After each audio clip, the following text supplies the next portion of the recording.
मैं आपको अग्रिम समय में निवेदन करूंगा, हमारे भैया व्यासी मंच से हैं, शंकर भागवत जी की कथा आप व्यासी के द्वारा सुनिएगा। एक लाइन हरि नाम संकीर्तन की आप करें और उसके बाद में आप भागवत जी की कथा को सुने।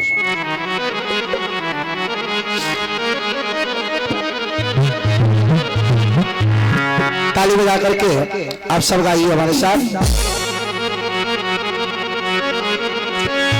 श्री राम जय राम जय जय राम,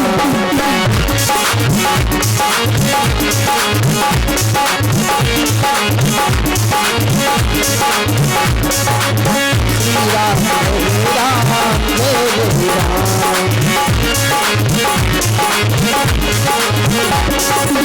जय सीता राम जय जय सीता राम, जय सीता राम जय सीता राम जय जय सीता राम, जय सीता राम श्री राम जय राम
लगा बैठे,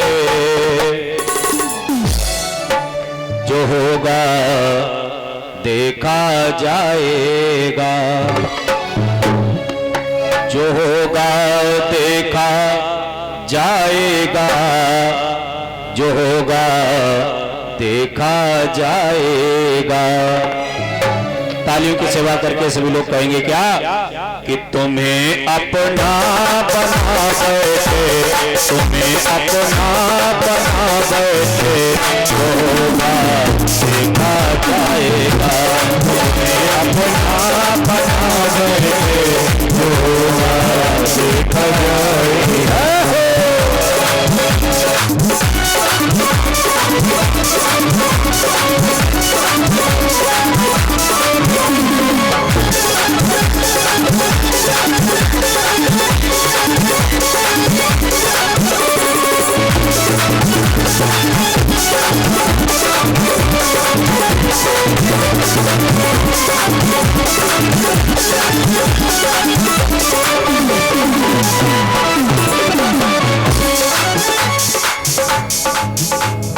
भैया ये आप थोड़ा बेस डालिए, पाए में बेस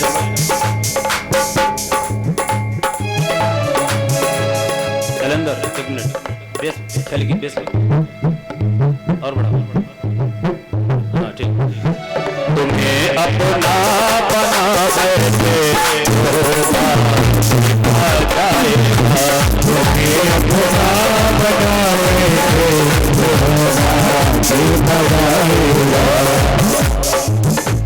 कभी डर था कि ये दुनिया हमें बदनाम कर देगी, कभी डर था कि ये दुनिया हमें बदनाम कर देगी, कभी डर था कि ये दुनिया हमें बदनाम कर देगी, कभी डर था कि ये दुनिया हमें बदनाम कर देगी। सब बेच खा बैठे।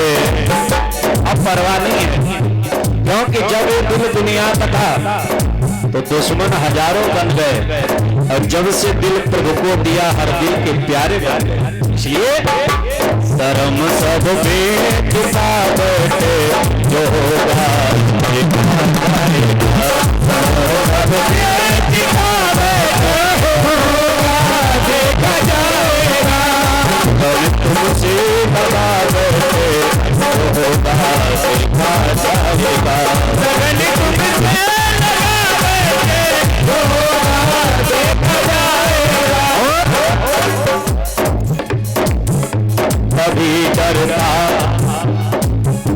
कभी डरते थे दुनिया से, ये बदनाम कर देगी। कभी डरते थे दुनिया से, ये बदनाम कर देगी। तो अब पर्दा उठा बैठे, तो अब पर्दा उठा बैठे, जो होगा देखा जाएगा।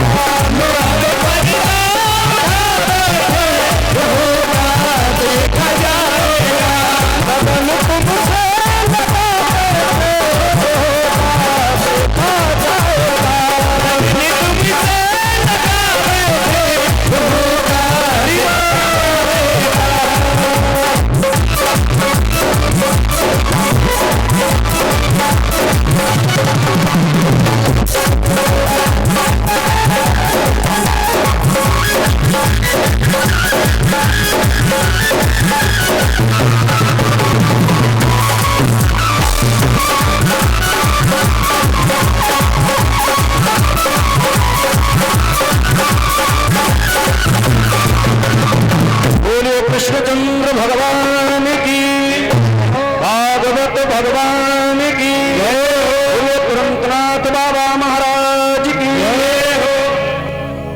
एक काम जरूर किया करो, शाम को दीपक जला करके भले 5 मिनट का समय दो, लेकिन ठाकुर जी के सामने बैठ करके हरे राम राम राम हरे हरे, हरे कृष्ण कृष्ण कृष्ण हरे, इस मंत्र का जाप भले 5 मिनट करो, लेकिन जरूर करो, करना चाहिए। इससे होगा क्या? बोले बहुत बड़ी फायदा होगी। जो तुम्हारे घर में पति पत्नी की नहीं बन रही, भाई भाई की नहीं बन रही, ननद भाभी की नहीं बन रही, ऐसा है कि नहीं? अक्सर आजकल देखा जाता है ननद भाभी की नहीं बनती, सास बहू की नहीं बनती है। ये सारी जो निगेटिविटी है, सारे जो आपके अंदर विरोधाभास है, ये बिल्कुल खत्म हो जाएगा। शाम को बैठ करके 4 दिन करके देख लो, 5वें दिन अपने आप आपको फायदा मिलेगा, गारंटी इस बात। आप लोग कहेंगे इसका प्रमाण है कोई? हाँ, भगवान शिव का परिवार आप लोग जानते हो, जितने लोग हैं उतने उनके बाण हैं, और सब बाण एक दूसरे के विरोधी हैं। बोलो भाई, है कि नहीं? भगवान शिव का बाण नंदी, माता पार्वती का बाण जम के कौ शेर वाली है, शेर है उनका बाण। तो शेर अगर कहीं घूमता हुआ नंदी को देख ले तो बोलो भैया आरती करेगा उसकी, फास्ट फूड समझ के तुरंत खा जाएगा, फास्ट फूड। लेकिन आज तक आप लोगों ने कभी किसी पुराण में सुना हो कि पार्वती के शेर ने नंदी की तरफ टेढ़ियां कभी किया ना? क्यों? भगवान भोलेनाथ जब बैठते हैं तब राम कथा सुनाते हैं परिवार को, और जब बैठते हैं तो लगे कहना हरि कथा रसाला, लगे कहना हरि।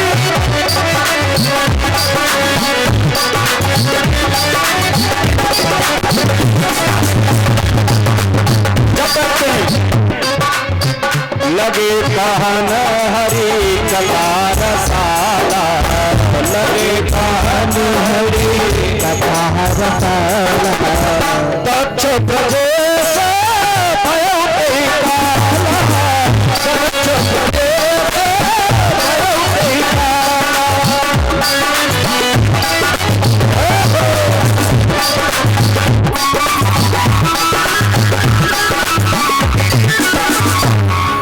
जब बैठते हैं तो लगे कहाना हरि कथा राम कथा सुनाते हैं। अच्छा, स्वामी कार्तिकेय का बाण मोर है ना? और भोले बाबा के गले में पड़े काले काले नाग। नागों का और बैरों मोर का बैर है कि नहीं है?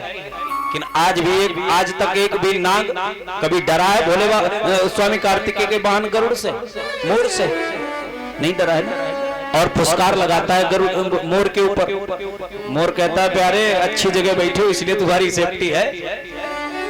तो कहने का भाव ये राम कथा का प्रभाव है जो एक दूसरे के पक्के विरोधी लेकिन एक ही जगह पर बड़ी सामंजस्यता से के साथ रह रहे हैं, बड़ा कॉन्फिडेंस के साथ रह रहे हैं कि हमें यहाँ पर कोई नुकसान नहीं होगा। क्यों? बोले राम कथा का कवच पहने बैठे हैं। राम नाम का जो हमारे चारों तरफ एक ऊर्जा बन जाती है, अच्छे निगेटिविटी आकर के उससे टकरा करके वापस हो जाती है। सीता बैठी है अशोक वाटिका में, सीता अशोक वाटिका में बैठी है, लंकेश के घर में बैठी है और लंकेश के घर में बैठ करके लंकेश को डांट रही है कि तुम्हारी औकात हमारे सामने तिनके के बराबर है। क्यों? बोले राम के नाम का जो जाप कर रही है उसने चारों तरफ सुरक्षा चक्र बना रखा है। इसलिए जब बैठो घर में तो शाम को आरती करो और ठाकुर जी के सामने पूरा परिवार बैठ करके थोड़ी देर तक भगवान का भजन जरूर किया करो। तो संत लोग भ्रमण कर रहे हैं कि कोई संत मिल जाए तो बैठ करके भगवान की चर्चा की जाए, क्योंकि संतों का तो एक ही धन है क्या? हमारो धन राधा श्री राधा श्री राधा, हमारो राधा श्री राधा श्री राधा, हमारो राधा श्री राधा श्री राधा, परम धन राधा राधा राधा राधा राधा, परम धन राधा राधा राधा राधा राधा, हमारो धन राधा श्री राधा श्री राधा, हमारो धन राधा श्री राधा श्री राधा, श्री राधा श्री राधा श्री राधा श्री राधा श्री राधा। बोले राधा रानी सरकार की। तो संत लोग भ्रमण कर रहे हैं, तब तक क्या हुआ? भागते हुए नारद जी आते हुए दिखाई पड़े और जो नारद जी को देखा अपने छोटे भैया को चारों ऋषि कुमारों ने दौड़ करके आगे से पूछ दिया, कथम ब्रह्मन् दीन मुखा, अरे ब्रह्मण देवता क्यों दुखी हो? कथम ब्रह्मन् दीन मुखा कुता चिंता तुरे भवान, करिते गम्यतम पुत्र कुतश्चागमनं तव। कथम ब्रह्मन् दीन मुखा, तुम्हारा मुंह लटका हुआ क्यों है? कुतश्चागमनं तव, तुम्हारा आगमन कहां से हो रहा है? कहां को भागे भागे जा रहे हो? कहां से भागे भागे आ रहे हो? तुम्हारा मुंह लटका हुआ क्यों लग रहा है? ऐसा लग रहा है कि तुम्हारा सारा धन किसी ने छीन लिया हो। अरे तुम्हें मालूम है संत को चिंता तो करनी ही नहीं चाहिए, संत को तो चिंतन करना चाहिए और तुम चिंता कर रहे हो, क्या हुआ?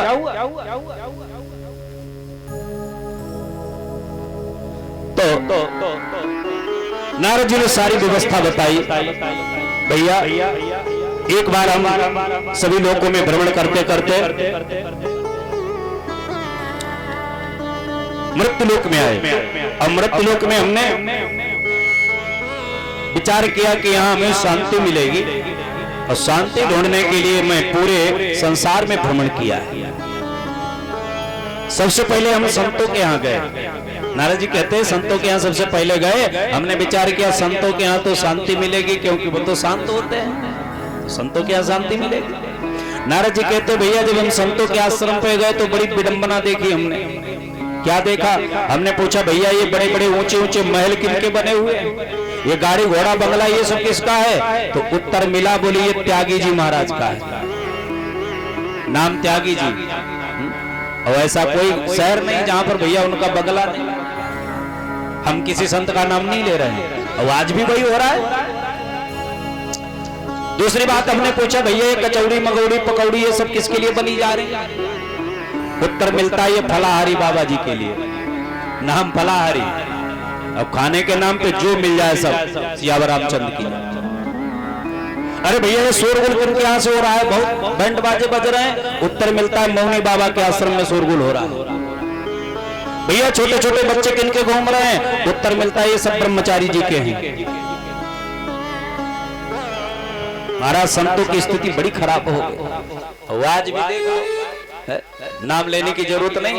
महाराज जब छापा पड़ता है तो कमरे के कमरे भरे निकलते हैं, नोटों निकलते हैं कि नहीं? और होना भी है। जाके नक सिर जटा विशाला सोई तापस प्रसिद्ध कलिकाला। नारद जी कहते हैं जब संतों की स्थिति हमने देखी तो हमने विचार किया, हरे राम राम, तो गृहस्थों का हाल क्या हुआ होगा जब संतों की हालत है? तो चलो गृहस्थों के यहाँ देखें। तो गृहस्थों के यहाँ जाकर के जब हमने देखा, नारद जी कहते हैं तो गृहस्थों की हालत बड़ी खराब। गृहस्थों की हालत क्या है? बोले तरुणी प्रभुता जो है साल को बुद्धिदायका उदर भरना जीवा बराका कूट भाषणा। गृहस्थ लोग कैसे लगे हैं? बोले तरुणी प्रभुता गे है। घर में साम्राज्य किनका चल रहा है? बोले देवी जी का। घर की मालकिन कौन? देवी जी। पहले ऐसा नहीं हुआ करता था। पहले घर के और बाहर के मालिक हम लोग हुआ करते थे। इनको थोड़ा बहुत दे दिया जाता खर्चा पानी के लिए, है ना? देते थे कि नहीं? पहले इनको कहा जाता था अबला। कहा जाता था अबला। अबला क्यों कहते थे? क्योंकि हम जब सैलरी लेकर के आते थे ना, या फसल कट गई, फसल बेच करके हमने पैसा इकट्ठा किया तो हमने थोड़े बहुत दे दिए, 1000 2000 खर्च करो। जो खर्च हो जाते थे तो कहते थे कि वो तो खर्च हो गए अबला, तो खर्च हो गए अबला। तो इनको कहा जाता था अबला। अब अबला नहीं, अब सबला। जो सैलरी मिली वे सबला। क्यों भैया? होता है। तो अब ये है सबला। तो कलयुग में महाराज विशेषता इनकी तरुणी प्रभुता गे है। घर में स्त्रियों का साम्राज्य चल रहा है। विडंबना की बात साल को बुद्धिदायका। साले सलाहकार बन गए। साले सलाहकार बन गए। अच्छा, साला अगर बुद्धिमान है तो सलाह लेने में कोई दोष थोड़ी ना है भाई। साला अगर बुद्धिमान है तो उससे सलाह लेने में कोई दोष नहीं। साला से सलाह ली जा सकती है, क्योंकि हम भी किसी के साले हैं, आप भी किसी के साले हो। ये तो चक्र है। साले से सलाह लेने में कोई दोष नहीं। लेकिन विडंबना की बात है, साले सलाहकार हो गए और महाभारत घर में रोज हो रहा है। पति पत्नी में, पति पत्नी में रोज दंगा हो रहा है। लोग कैसे लगे हैं? बोले उदर भरिणा जीवा। कैसे? बोले बराका, सुगर की तरह लोग पेट भरने में लगे हुए हैं। ऊट पटांग जैसे मिल जाए, कैसे भी मिल जाए। महाराज चोरी डकैती डाल करके मिल जाए, चोरी डकैती की बात छोड़ो, किसी का गला काट करके भी मिल जाए तो लोग हिचकते नहीं है धन लेने में। महाराज नहीं सोचते हैं कि अपनी बिटिया के लिए कि खून का पसीना बना करके महाराज इकट्ठा किया धन अपनी बिटिया के विवाह के लिए, और महाराज हिचकते नहीं, उसका गला काट करके धन हड़प लेते हैं। अरे जरा उसके कलेजे पर हाथ रख करके देखो, उसने पूरे जीवन की कमाई इकट्ठी की कि मेरी बिटिया की बारात जब आएगी तो धूमधाम से खर्च करेंगे, स्वागत सम्मान करेंगे, और उसके सारे अरमानों को तुमने खून कर दिया। उस बिटिया पर पूछो जिसकी बारात निराश होकर के लौट जाएगी और तुमने धन उसका हड़प लिया है, क्या उस धन से तुम्हें सुख मिलेगा? बोलो भाई।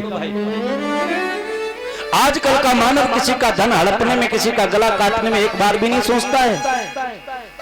बड़े स्वार्थी लोग हो गए। जैसे भी मिल जाए, कैसे भी मिल जाए, पेट भर जाए, किसी की कोई मजबूरी नहीं समझता है। और एक बात प्यारे याद रखना, सदैव इस संसार में जो दोगे वो ब्याज सहित मिलेगा। फिर चाहे वो दुख हो, चाहे फिर वो सुख हो, चाहे वो धन हो, कोई सम्मान हो, कुछ भी हो, महाराज जो चीज आप दोगे ब्याज सहित मिलेगी आपको। अगर आप चाहते हैं कि हमें कोई माला पहनाए तो आप एक पहनाइए, आपके 10 माला पड़ेंगी। अगर आप चाहते हैं कि हमें कोई प्रणाम करे, आप एक के प्रणाम करो, महाराज लाइन लग जाएगी तुम्हारे चरणों को प्रणाम करने के लिए। तो महाराज किसी के थप्पड़ मार करके देखो, इतने पड़ेंगे गिन नहीं पाओगे, गारंटी है, गिन नहीं पाओगे। ये संसार है, ब्याज सही देता है। महाराज लोग अपनी वृत्ति को ऐसे बनाए बैठे, उदर भरणा जीवा बराका कूट भाषिना। नारद जी कहते संतों, जब हमने गृहस्थों की ये दशा देखी, पुत्र पिता को जो है सम्मान नहीं दे रहा है, माता को सम्मान नहीं दे रहा है, बड़ी स्थिति खराब है कलयुग। तो नारद जी कहते जब ये हमने देखा तो हमने विचार किया अब शांति तो कहीं मिलने वाली नहीं, चलो चलते हैं कहां, वृंदावन चलेंगे, क्योंकि वृंदावन में नित्य प्रति भगवान कृष्ण का निवास है, वहां तो प्रेम की नगरी है। वृंदावन जो है वो प्रेम नगरी है। देखो हमारे पुराणों में 3 नगरों का विशेष वर्णन आया है, भारत के 3 नगर, बाकी विदेश की बात नहीं कर रहे, विदेश में तो नेपाल भी लगता है, नेपाल का भी वर्णन है रामचरितमानस में, लंका का भी वर्णन है, लेकिन वो विदेश की बात है। हम अपने भारत देश के नगरों की बात करें तो 3 नगरों की विशेष चर्चा आती है हमारे पुराणों में। कौन? नंबर 1 अयोध्या, अयोध्या नगरी का वर्णन आता है। नंबर 2 काशी नगरी, और नंबर 3 वृंदावन नगरी, ब्रज नगरी। 3 नगरियों का वर्णन है, और तीनों नगरों की विशेषता अपनी अलग अलग है कि नहीं? अयोध्या जो है वो महाराज त्याग की भूमि है।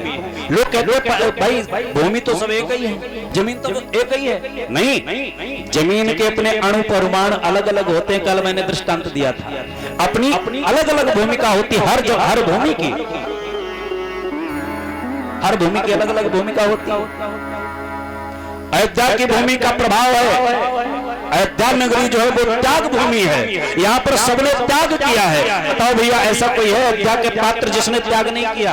रामचरितमानस आप पढ़ते हो, राम ने अयोध्या के राज्य का त्याग किया, लक्ष्मण ने अपनी पत्नी का त्याग किया, सीता ने अपने सुख का त्याग किया है, कौशल्या ने अपने सुहाग का त्याग किया है, दशरथ ने अपने प्राणों का त्याग किया है, और भरत ने अपने सर्वस्व त्याग कर दिया। बोलो भाई, अपने भाई के लिए किया है कि नहीं?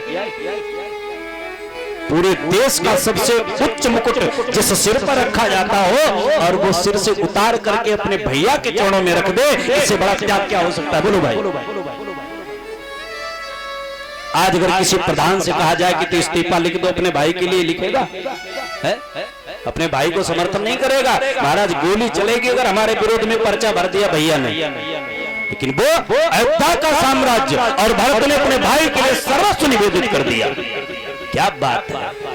और सीता का भी त्याग कम नहीं है। वाल्मीकि रामायण में कथा आती है कि जिस समय अयोध्या वापस आए हैं राम जी महाराज लंका पर विजय प्राप्त करके, तो भरत जी महाराज ने सबको प्रणाम किया है। और वाल्मीकि रामायण में यहाँ पर वर्णन है कि महारानी कैकेयी को भी भरत ने यहाँ पर प्रणाम किया है, कैकेयी को भी प्रणाम किया है। कैकेयी के आंसू छलक आए कि आज मेरे राम का ये प्रभाव है, जो भरत मेरा मुझे त्याग चुका है और उसने मुझे प्रणाम किया है, गले से लगा लिया, सबको प्रणाम किया भरत ने। तो अंत में भरत ने सीता के चरणों को प्रणाम किया है, तो सीता के चरणों ने भरत के मस्तक को धन्यवाद दिया है, और भरत के मस्तक ने सीता के चरणों को धन्यवाद दिया है।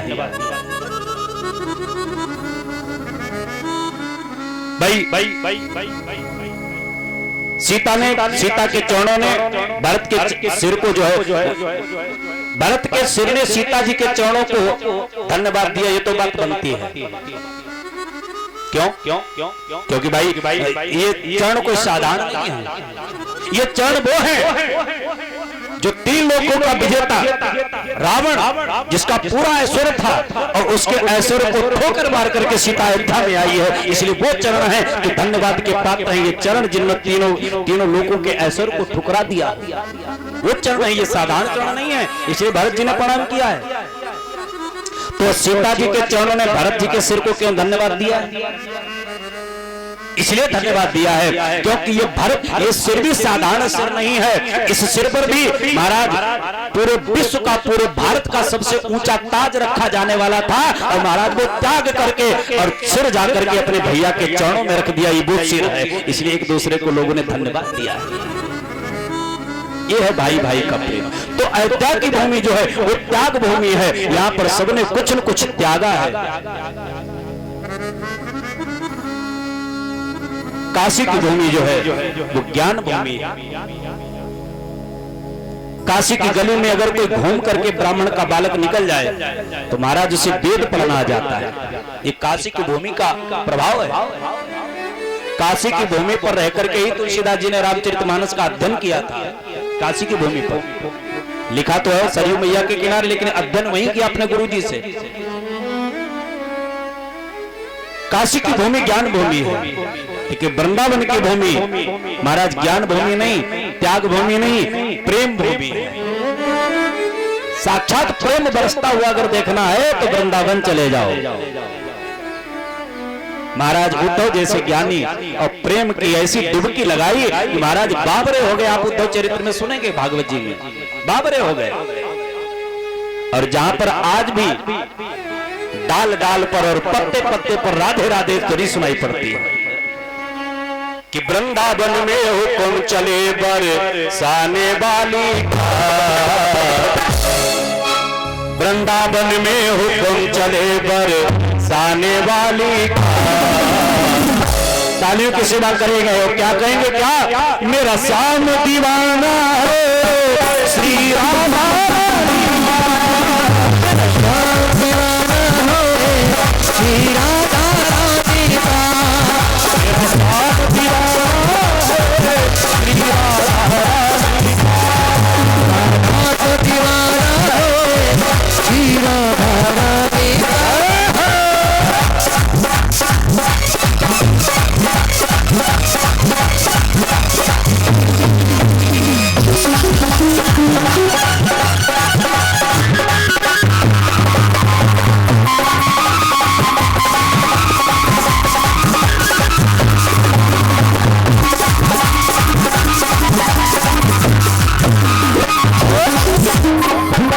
कभी डाली डाली पर, कभी पत्ते पत्ते पर,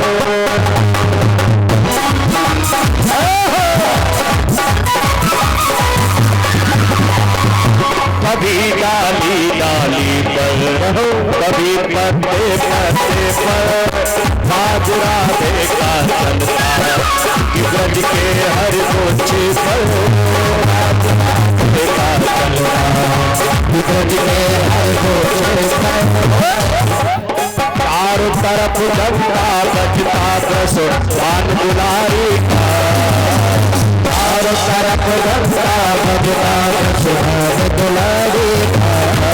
मेरा श्याम दीवाना है श्री राधा प्यारी का, मेरा श्याम दीवाना है श्री राधा रानी का, दीवाना है श्री राधा रानी का।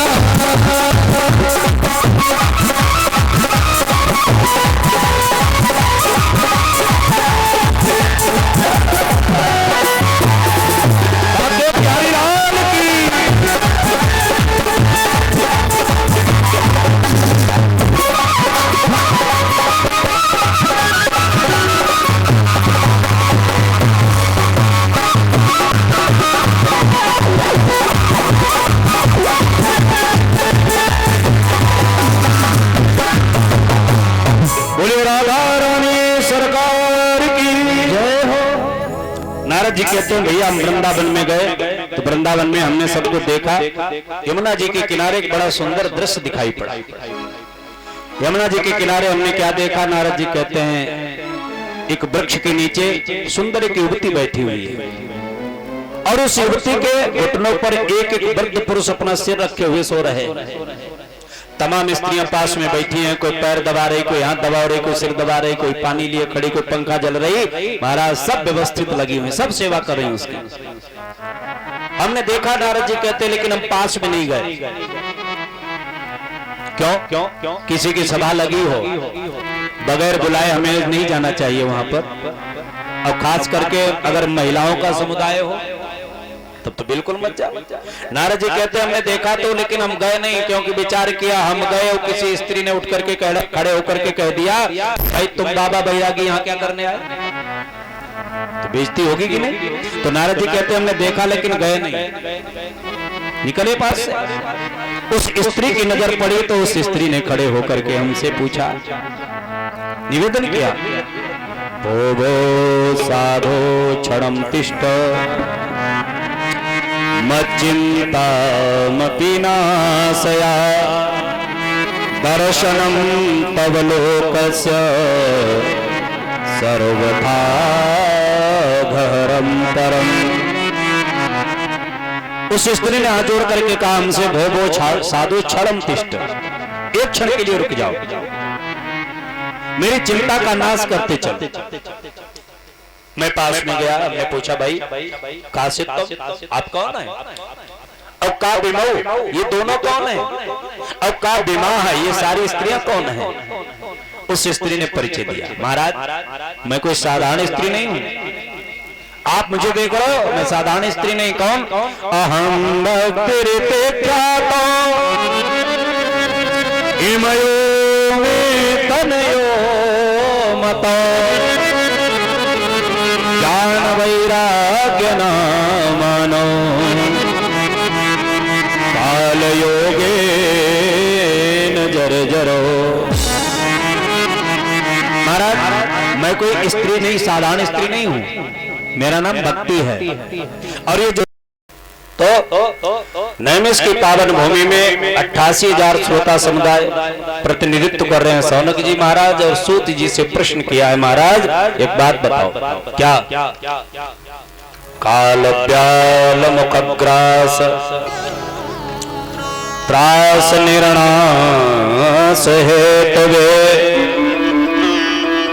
महाराज काल प्याल मुखग्रास, जीव मात्र काल के गाल में बैठा हुआ है, जीव मात्र जो है काल के गाल में बैठा हुआ है, काल का ग्रास बना हुआ है। प्रतिक्षण जन्म लेने के तुरंत बाद काल हमारे पीछे पड़ जाता है, लग जाता है परछाई बन करके, पता नहीं कब मुझे निकल जाए। और आश्चर्य की बात यह है कि हम लोग उसे बिल्कुल भुलाए बैठे हैं। मृत्यु हमारी प्रतिक्षण प्रतीक्षा कर रही है और हम इसे बिल्कुल भुलाए बैठे हैं। ऐसे सुदबुद भूले हुए व्यक्ति का कल्याण कैसे होगा? जबकि सत्य यह है कि जन्म के बाद मृत्यु ही सत्य है, बाकी सब झंझावात है। तो महाराज ऐसे भटके हुए जीव का कल्याण कैसे हो? प्रतिक्षण जिसका पीछा कर रही है मृत्यु, और वो मृत्यु को भुलाए बैठा है, तो उस मृत्यु से निजात मिल जाए, हम भय मुक्त हो जाएं, ऐसा कोई उपाय बताओ। दूसरी बात, दूसरा प्रश्न महाराज हम जानना चाहते हैं भक्ति ज्ञान वैराग्य को बढ़ाने के लिए वैष्णव लोग क्या करते हैं? तीसरी बात महाराज, तीसरा प्रश्न किया, कथाएं तो हमने बहुत सुनी हैं, लेकिन अब कथाओं को सुनने की इच्छा नहीं है। अब क्या सुनना चाहते हो? बोले अब हम सुनना चाहते हैं कथाओं का सार। कथाओं का सार क्या है? 6 प्रश्न किए, बड़े सुंदर प्रश्नों का उत्तर सूत जी महाराज ने शौनकादि ऋषियों को दिया। शौनक जी ने कहा ज्ञान भक्ति ज्ञान वैराग्य को बढ़ाने के लिए सबसे सुंदर औषधि है भगवान की मधुर मधुर कथा सुनते जाओ, अज्ञान मिटता जाएगा, वैराग्य होता जाएगा और भगवत प्राप्ति की तरफ हम लोग अग्रसर होते जाएंगे। अलग अलग काम नहीं होता है। जैसे भोजन करने से 3 काम अपने आप होते हैं, एक ही साथ होते हैं। कौन से? पहला तो भूख की निवृत्ति होती है, प्रत्येक ग्रास पर हमें अनुभव होता है कि भूख हमारी मिट रही है, प्रत्येक ग्रास पे होता है कि नहीं? दूसरा बोले मन को संतुष्टि मिलती है। तीसरा बोले इंद्रियों में बल प्राप्त होता है। ये अलग अलग होता है कि साथ ही साथ में बोलो भाई, प्रत्येक ग्रास पर हमारी भूख भी मिटेगी, इंद्रियों में बल भी आएगा और मन को संतुष्टि भी मिलेगी। ये प्रत्येक ग्रास पर साथ ही साथ में संभव है। इसी प्रकार भगवान की जो क्षण हम कथा सुनेंगे उस कथा में मुझे भगवान की प्राप्ति की तरफ बढ़ने का अवसर, हमारे अंदर द्वंद है वो शांत हो जाएंगे। तो महाराज भगवान की कथा सुनो, सूत जी कहते हैं। और कथाएं तुम सुनना नहीं चाहते, इसलिए हम तुम्हें कथाओं का सार सुनाएंगे। और वो कथाओं का सार क्या है? बोले जन्मांतरे भवेत् पुण्यम तदा भागवतम लभेत। भागवत की कथा के अंदर वो सामर्थ्य है कि भगवत प्राप्ति का सरलतम उपाय यही है। इसलिए भागवत की कथा सुनो। और भागवत की ही कथा क्यों सुनो? इसलिए सुनो क्योंकि भागवत कथा अन्य पुराण जितने हैं, देखो हमारे सनातन धर्म में 18 पुराण हैं और इस समय 3 पुराण विशेष प्रचलित हैं। Number 1 Shrimad Bhagavat, number 2 Ramcharitmanas, number 3 Shrimad Mahabharat, जिनकी अभी आप हमारे ठाकुर साहब जी के द्वारा कथा सुन रहे थे, सुनेंगे। और तीनों पुराणों का काम अलग अलग है। महाभारत मुझे ये सिखाता है कि मुझे कैसे जीना चाहिए।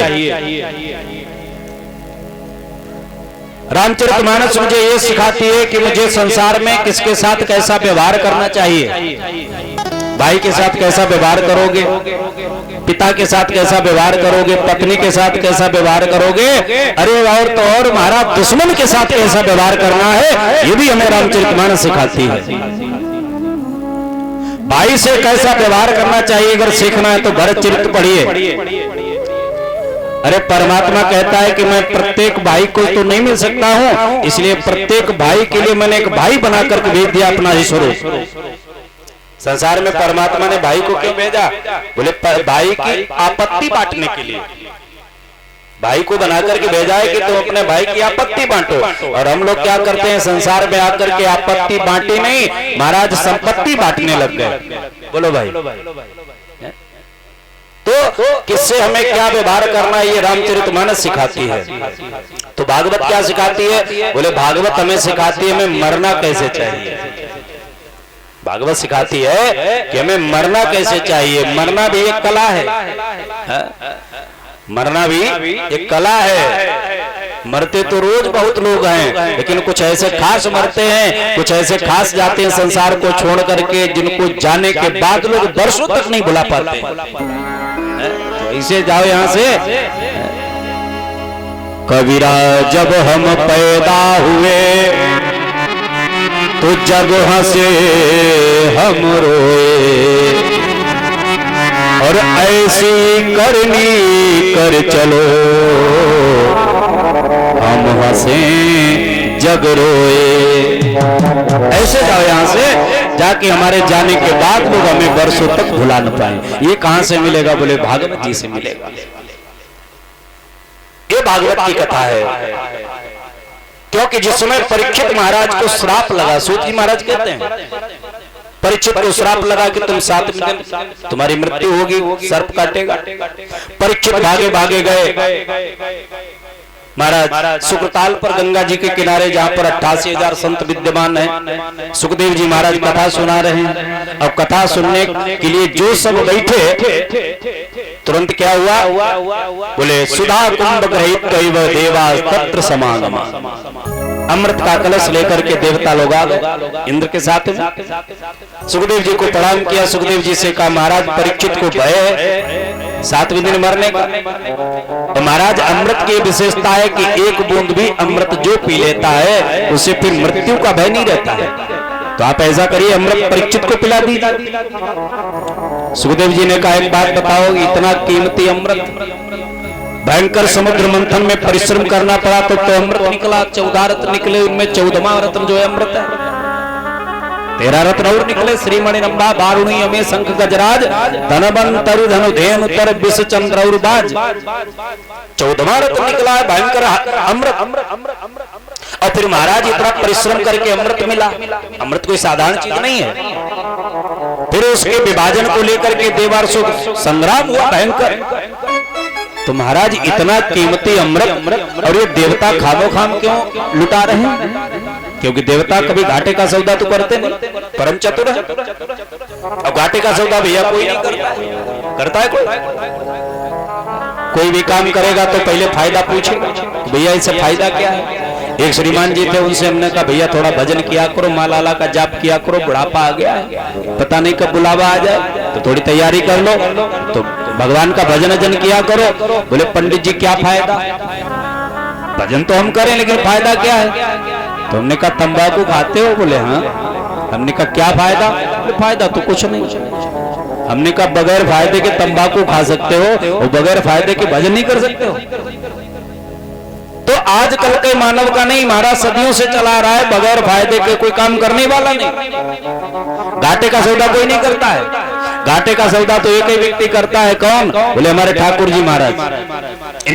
इनकी तरफ एक कदम बढ़िए, महाराज बिल्कुल सब लुटा देंगे तुम्हारे ऊपर। घाटे का सौदा कर लेते हैं। हीरे मोती दान में देकर भक्ति की राह दिखाए ये नारी, सब कुछ दे के परीक्षाएं लेते कि कौन सी राह चले संसारी। ऐसा मोहक जाल बिछाए कि फंस कर रह गई बुद्धि बिचारी, सोच समझ के सौदा की जो यो नंद को लाल बड़ो व्यापारी, सोच समझ कर। तो घाटे का सौदा ये तो कर लेते हैं। सुखदेव जी ने विचार किया ये देवता लोग इतना बढ़िया अमृत खामो खाम क्यों लुटा रहे? अच्छा देवताओं से पूछा तुम इसके बदले में क्या चाहते हो? बोले महाराज ये जो भागवत कथा है ना, ये आप हमें सुना दो। ओ सुखदेव जी ने कहा अच्छा तो 2 रुपए के कांच का टुकड़ा दिखा करके करोड़ों की मणि लेना चाहते हो?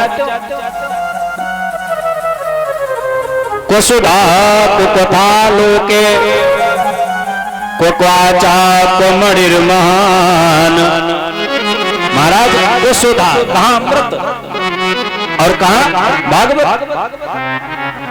भागवत में और अमृत में बहुत अंतर है। भागवतामृत में और शुद्धामृत में क्या अंतर है जरा देखो। पहला अमृत तुम्हारा अमृत जो है वो पक्षपाती है, भेदवादी है। ध्यान से सुनना, भागवत जी में और अमृत में क्या अंतर है? अमृत जो है वो पक्षपाती है, भेदवादी है, और भागवत जी जो है वो निष्पक्ष है, अभेद है। आप कहेंगे अमृत कैसे भेदवादी, कैसे पक्षपाती है? अमृत मिलता किसको है? जो यहाँ यज्ञ करते हैं, कथाएं करते हैं, कराते हैं, दान करते हैं, मंदिर बनवाते हैं, भंडारे करते हैं, धर्म का काम करते हैं, उन्हीं को तो अमृत मरने के बाद स्वर्ग जाते तब मिलता है। बोलो भाई, अमृत अभी तो मिलता है जब यहाँ यज्ञ करोगे, कथाएं कराओगे, भंडारे करोगे, दान करोगे, संत ब्राह्मणों की सेवा करोगे, महाराज तब जाकर के कहीं शरीर छूटने पर स्वर्ग जाओगे, तब कहीं अमृत पीने को मिलेगा। और महाराज पीने को नहीं मिलेगा, केवल दिखाया जाएगा। अमृत अगर पिलाया गया होता तो कब का खत्म हो गया होता। अमृत क्या कोई 100-200 लीटर थोड़ी निकला होगा, लीटर 2 लीटर अमृत निकला, वो भी सजो करके रखा। कितना कीमती अमृत दिखा दिया जाता है कि देखो वैसा अमृत है, चुपचाप बैठा रहो। हाँ, चीज कम हो, लेने वाले ज्यादा हो, तुम्हारा थोड़ा कंजूसी से बांटना पड़ता है। जैसे गर्मी का मौसम हो और मेहमान आ जाएं ज्यादा और जूस पिलाना चाहते हो, जूस है कम और पीने वाले ज्यादा, तो कैसे पिलाओगे मालूम? जूस को कंजूस के हाथ में दे दो, जूस को कंजूस के हाथ में दे, वो पिला भी देगा, सबको बचा भी लेगा। यही हाल देवताओं का है। देवता बड़े कंजूस हैं अमृत के मामले में। तो महाराज जो मरने के बाद स्वर्ग जाता है उसको अमृत मिलता है पीने के लिए। और भागवतामृत चाहे कोई पापात्मा हो, चाहे दुष्टात्मा हो, चाहे निकृष्टात्मा हो, चाहे धर्मात्मा हो, कोई भी हो, महाराज आए पांडाल में बैठ करके कथा को चकाचक श्रवण करे, कोई भेद नहीं। अच्छा किसी पापात्मा को अमृत मिल सकता है? बोलो भाई, नहीं मिलेगा ना। किसी पापात्मा को, दुष्टात्मा को, निकृष्टात्मा को अमृत का दर्शन तक नहीं, पीने की बात छोड़ो। और भागवत के लिए महाराज कितना बड़ा भी पाप किया हो, पांडाल में बैठे हो, सारे पाप भी धो जाएंगे, कथा भी चकाचक सुनते रहो। तो बोलो भाई, अमृत पक्षपाती है कि नहीं है? भागवत निष्पक्ष है, पहला कारण।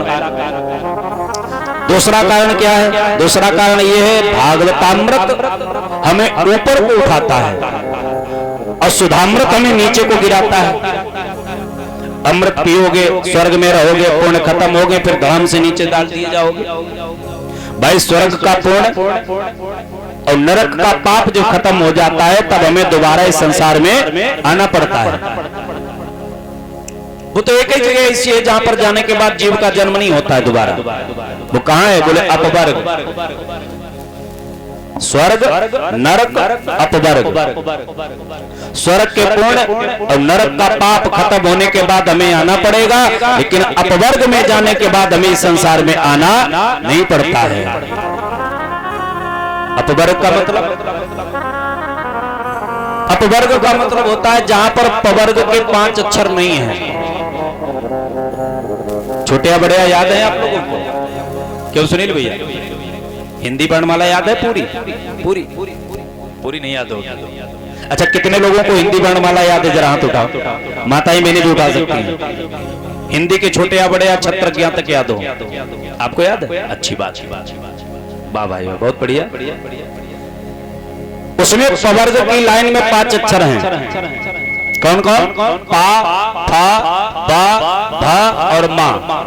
पवर्ग की लाइन के 5 अक्षर हैं। पा, पा, बा, भा, मा। जहां पर इन 5 अक्षरों का कोई मतलब ही न हो, वो है अपवर्ग। पा माने पतन। ध्यान से सुनना, बड़ी कीमती बात है। पा माने पतन, जहां पर जाने के बाद जीव का पतन न हो, गिरना न पड़े दोबारा, वो है अपवर्ग। पा के बाद में फा, पा के बाद में फा आता है। फा माने बोले फल, जहां पर जाने के बाद फल की इच्छा खत्म हो जाए, वो है अपवर्ग। उसके बाद में तीसरा अक्षर बा, याद कर लो, तीसरा अक्षर है बा। बा माने बोले बंधन, जहां पर जाने के बाद जीव के सारे बंधन खुल जाएं, वो है अपवर्ग। उसके बाद चौथा अक्षर भा। भा माने भय, जहां पर जाने के बाद जीव के सारे भय खत्म हो जाएं, वो है अपवर्ग। अंतिम अक्षर है मां। मां माने मृत्यु, जहां पर जाने के बाद दोबारा जीव की मृत्यु न हो, वो है अपवर्ग। पतन, फलासा, बंध, भय, मृत्यु जहां पर नाए, पा, फा, बा, भा, मा रहित सो अपवर्ग कहा है, उसे अपवर्ग कहते हैं। बाकी स्वर्ग में जाने के बाद हमें फिर नीचे गिरना पड़ता है। अमृत पीने के बाद हमें नीचे गिरना पड़ेगा, लेकिन भागवतामृत अगर हमने पिया है तो महाराज हमें धुंधकारी जैसे प्रेत को भी ऊपर को उठा करके स्वर्ग ले गई है भागवत की कथा। इसलिए भागवत की कथा में ऊपर को उठाती है और स्वर्ग का अमृत हमें नीचे को गिराता है। इसलिए भागवत अमृत जो है वो श्रेष्ठ है। तीसरा कारण, तीसरी विशेषता भागवत जी की क्या है? बोले अमृत हमें दीर्घजीवी बनाता है। अमृत हमें दीर्घजीवी बनाता है, लेकिन भागवतामृत हमें दिव्यजीवी बनाता है। अमृत पीने के बाद में ये तो गारंटी है कि तुम्हें मरना नहीं पड़ेगा, लेकिन कभी कभी ये जीवन भी हमारे ऊपर भार बन जाता है। बोलो भाई, बनता है कि नहीं? कभी कभी ज्यादा जीने वाले भी लोग जी करके परेशान हो जाते हैं कि भैया इतनी लंबी उम्र जी करके आए, अब हम क्या करें। जैसे रावण 72 चतुर्युग जी चुका था। 72 चतुर्युग, 72 बार उसके सामने आकर के कलयुग, सतयुग, त्रेता, द्वापर ये सब आकर के 72 बार चले गए। महाराज थक गया जीते जीते, तब अंत में कहने लगा कि होई भजन नहीं और तामस देहा, अमन क्रम बंधन मंत्र दृढ़ एहा। होई भजन नहीं तामस देहा, मन क्रम वचन मंत्र दृढ़ एहा। इसलिए हमारे द्वारा भजन तो हो नहीं पाएगा, रावण ने विचार किया। इसलिए तेहि सन जाई बयरु हठ करी हो, बिन प्रयास भव सागर तरी हो। भजन अगर तुम कर नहीं पाएंगे राम जी का, लेकिन हम जाकर के बैर करेंगे, और बैर से दूसरी बात, रावण ने विचार किया अगर मैं भक्ति करूंगा तो उद्धार केवल मेरा ही होगा, और बैर करूंगा तो समूचे कुल का मेरा कल्याण हो जाएगा। इसलिए बैर किया है रावण ने। थक गया जीते जीते। तो कभी कभी जीवन भी मुझे भार लगने लगता है। अश्वत्थामा अमर है, लेकिन वो प्रतिक्षण मृत्यु की भीख मांगता है, कोई भीख नहीं दे रहा उसे। मनना चाहता है, क्योंकि मस्तक से हर समय कष्ट पड़ता रहता है, तो वो जीवन हमें भार लगता है। इसलिए दीर्घजीवी होना ये अच्छी बात नहीं है, दिव्य जीवी होना अच्छी बात है। प्रहलाद जी महाराज भले ही कम उम्र के रहे, लेकिन महाराज आज भी उनका नाम सुनहरे अक्षरों में लिखा हुआ है। ध्रुव जी महाराज भले 36,000 वर्ष रहे पृथ्वी पर, लेकिन आज भी हम लोग बड़े बड़े वेद स्तुति से उनका नाम लेते हैं। तो दिव्य जीवी होना अच्छी बात है। भागवत जी हमें दिव्य जीवी बनाती है और अमृत हमें दीर्घ जीवी बनाता है। इसलिए दिव्य जीवी होना अच्छी बात है। भले 5 मिनट के लिए रहें इस जगह पर, लेकिन जब यहाँ से जाएं तो लोग हमारे पुनः आगमन की प्रतीक्षा करें, ऐसी हमें व्यवस्था बना करके रखनी चाहिए। हमें ऐसे जीना चाहिए जहां कहीं समाज लगा हो, हमारे आने की लोग प्रतीक्षा करें, और जब वहां से हम चले जाएं तो पुनः आगमन की प्रतीक्षा करें। हमें ऐसे रहना चाहिए, ऐसा जीवन जीना चाहिए, ना कि आए तो लोगों ने मुंह से कोड़ना शुरू कर दिए। जीवन जीवन नहीं है। तो भागवत हमें दिव्य जीवी बनाती है। सुखदेव जी महाराज ने देवताओं को अधिकारी नहीं समझा, वापस भेज दिया, ठगियाओ, तुम अगर श्रद्धा से श्रोता बन के आते तो हम तुम्हें भागवत कथा सुनाते, तुम तो महाठग बन के आए हो, मैं तुम्हें कथा नहीं सुनाऊंगा, भगा दिया।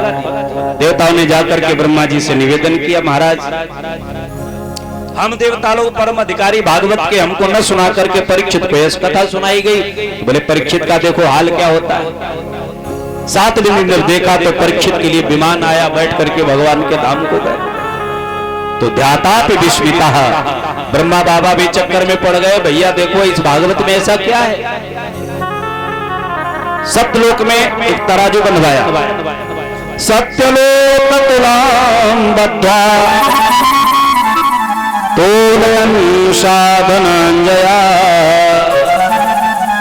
सत्यलोक में तराजू बनवाया, एक पलड़े में सारे वेद पुराण रखे, एक पलड़े में श्रीमद् भागवत रखी। तो जितने भी वेद पुराण शास्त्र थे सब क्या हुआ, बोले लघुन्यानि जातानि गौरवेण इदं महत। जितने भी वेद पुराण शास्त्र थे सब हल्के पड़ गए, भागवत गर्जना करने लगी, सबका सिरताज बन गई। ब्रह्मा जी ने कहा जय हो भागवत भगवान की, ये सबसे श्रेष्ठ है, प्रमाणित कर दिया। भागवत सब पुराणों में श्रेष्ठ है। ऐसे भागवत की कथा सुनो आप। सूत जी कहते हैं सौनकादिक ऋषि, महाराज एक बात बताओ, ये भागवत कथा सबसे पहले किसने सुनी, किसने सुनाई, कहां सुनी गई, ये कृपा करके मुझे आप बताओ। तब सूत जी महाराज कहते हैं सौनकादिक ऋषियों, एकदा हि विशालायां चत्वारा ऋषियोर्मला सत्संगार्थं क्षमायात सुदग्रस्त्रो क्षमागम। एकदा हि विशालायाम, विशालापुरी नाम है बद्रीधाम, बद्रिकाश्रम को विशालापुरी कहते हैं। चारों भैया ब्रह्मा जी के जो मानसिक पुत्र हैं, सनक, सनंदन, सनातन, सनत कुमार, चारों भैया भ्रमण कर रहे हैं और ढूंढ रहे हैं किसे, बोले कोई संत मिल जाए तो बढ़िया हरिचर्चा की जाए। देखो कितनी अच्छी बात, मानव का धर्म है। अकेले रहो तो भगवत चिंतन करो, और 4 लोगों में बैठो तो भगवान की चर्चा करो, राम चर्चा करो प्यारे, सारे कलेश जीवन के मिट जाएंगे, गारंटी इस बात की। सारा विरोधाभास खत्म हो जाएगा अगर हम लोग घर में बैठ करके एक नियम बनाओ। जितने लोग यहाँ कथा सुन रहे हैं और जहां तक आवाज जा रही है, सब लोगों से करबद्ध निवेदन है कि एक नियम बनाओ अपने घर में। संभवतः आज के दिन पर हर वैष्णव के घर में ठाकुर दरबार जरूर होगा, एक पूजा वाली अलमारी सबके घर में होगी, है कि नहीं? आप लोग जरूर होगी। निवेदन आप लोगों से है, जो पुरुष देख रहे हो आप वृद्ध, ये और कोई नहीं महाराज, मेरे पुत्र हैं ज्ञान और वैराग्य। भैया आप तो हट्टी कट्टी जवान दिख रही हो, आपके बेटा कैसे बुढ़े हो गए? क्या ये बुढ़े पैदा हुए? अरे नहीं बेटा, ये बुढ़े नहीं पैदा हुए। बोले फिर? बोले काल योगे नजर जरा, समय ने इनको बुढ़ा कर दिया है। तो भैया ये सब स्त्रियां कौन है? बोलिए ये गंगा यमुना आदि सब नदियां हैं, सेवा कर रही हैं हमारी। महाराज मेरा जन्म जो हुआ है वो उत्पन्ना द्रविड़े साम वृद्धि करना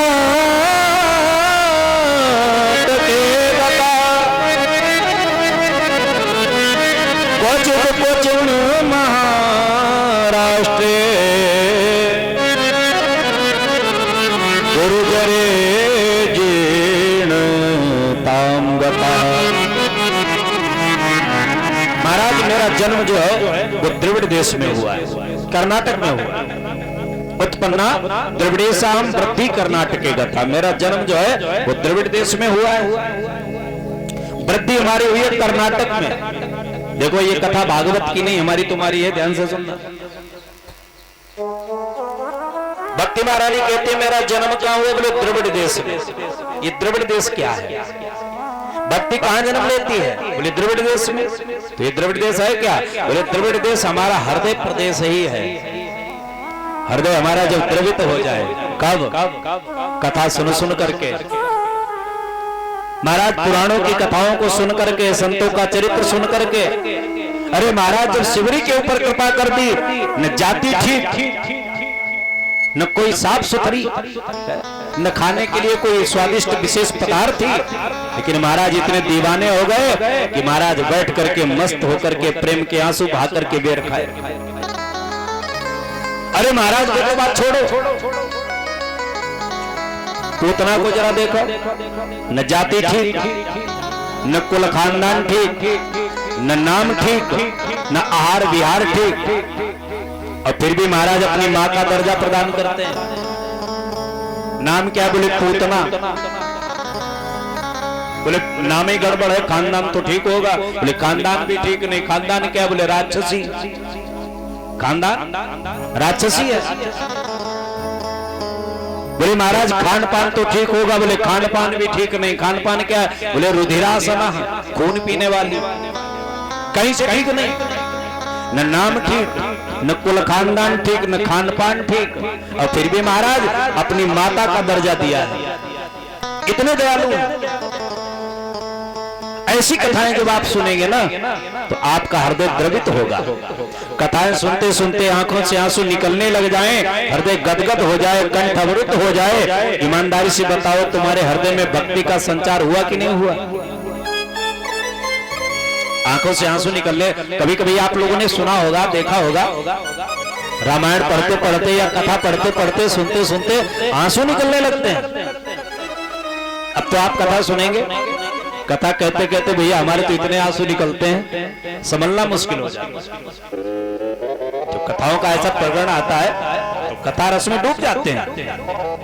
तो महाराज जब हमारी ये स्थिति हो जाए, बोलना मुश्किल हो जाए, आंखों से आंसू निकलने लग जाएं, तो इसका मतलब भक्ति हमारे हृदय भवन में उत्पन्न हो चुकी है।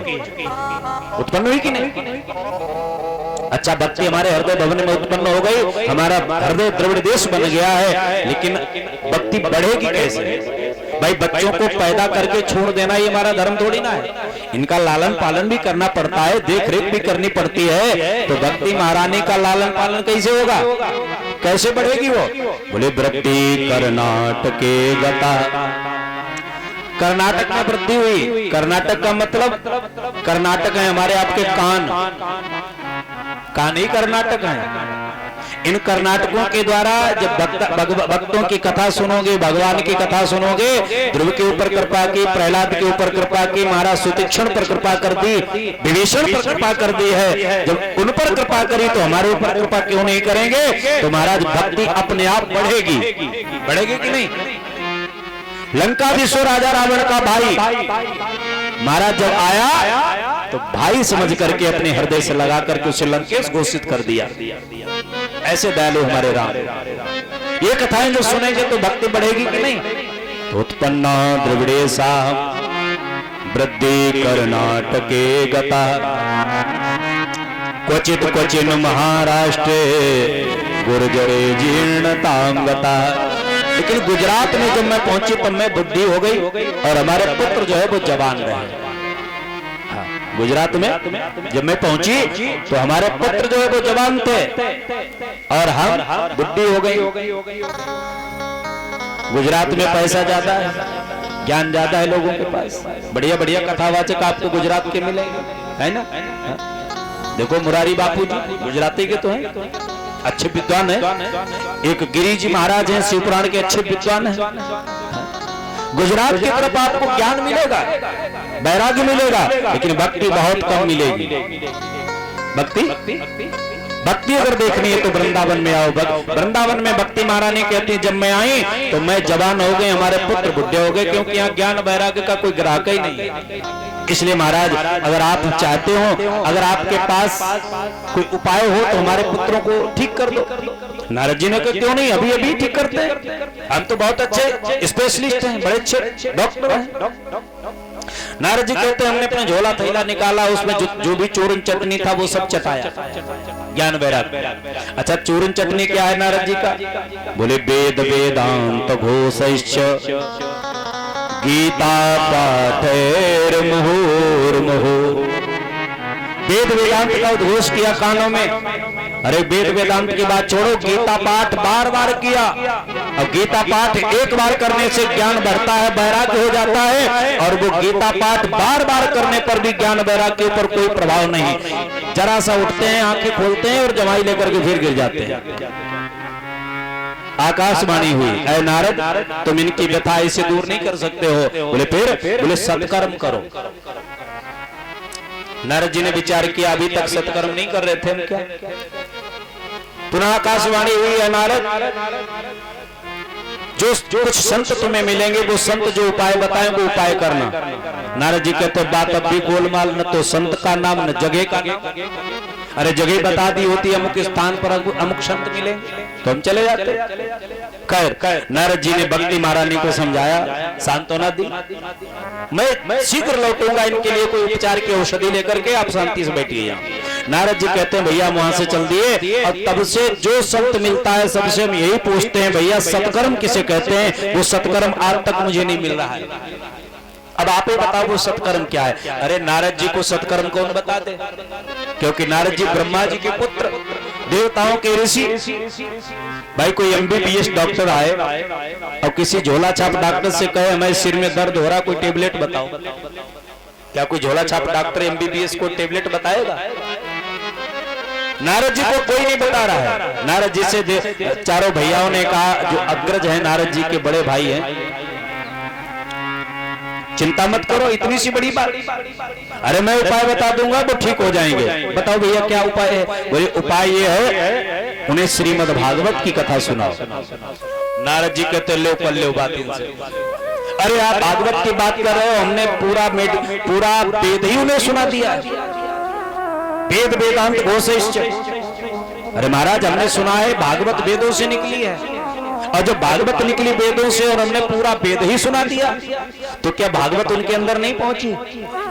तो फिर उन्हें जब उससे ज्ञान नहीं हुआ, चेतना नहीं आई, ये भागवत कैसे उन्हें चेतना देगी? महाराज जब हमने पूरा मेडिकल स्टोर ही खिला दिया, भरोसा नहीं लगता है 2 रुपए की पैरासिटामोल बुखार उतार देगी। बड़ा सुंदर उदाहरण दिया सनकादिक ऋषियों ने। भैया जो काम भागवत कर सकती है वो वेद नहीं कर सकता है। कैसे? बोले जैसे कोई माता जी घी में पूड़ी बना रही हैं, उदाहरण दिया, कोई माता जी घी में पूड़ी सेक रही, अब पूड़ी बनाते बनाते घी खत्म हो जाए कढ़ाई का। अब माता जी विचार करें कि घी तो दूध से निकला है, तो लाओ 1 लीटर दूध हम कढ़ाई में बढ़ा करके पूड़ी निकाल लें। क्या संभव है? बोलो माताओं, संभव तो नहीं है। जो काम घी कर सकता है वो दूध नहीं कर सकता है। उसी प्रकार जो काम भागवत कर सकती है वो वेद नहीं कर सकता है। आम के फल का स्वाद अगर लेना है तो प्यारे वो आम के फल से ही मिलेगा, ना कि उसकी टहनियों से। टहनियों तो स्वाद मिलने वाला नहीं। इसलिए तुम भागवत की कथा सुनाओ। नारद जी के मन में बात बैठ गई, तो महाराज कहाँ सुनाई जाए, सुनाएगा कौन? चारों भाइयों ने कहा हम सुनाएंगे ना, हमें ले चलो। महाराज पहुंचे हैं कहाँ? बोले हरिद्वार। हरिद्वार में ही क्यों ये अनुष्ठान किया गया? हरिद्वार में इसलिए किया गया क्योंकि हरिद्वार बीच का स्थान है। नीचे जो गृहस्थ लोग रह रहे हैं वो थोड़ा ऊपर बढ़ जाएंगे, और ऊपर जो पर्वत के कंदराओं में संत सन्यासी लोग बैठे वो थोड़ा नीचे बढ़ जाएंगे।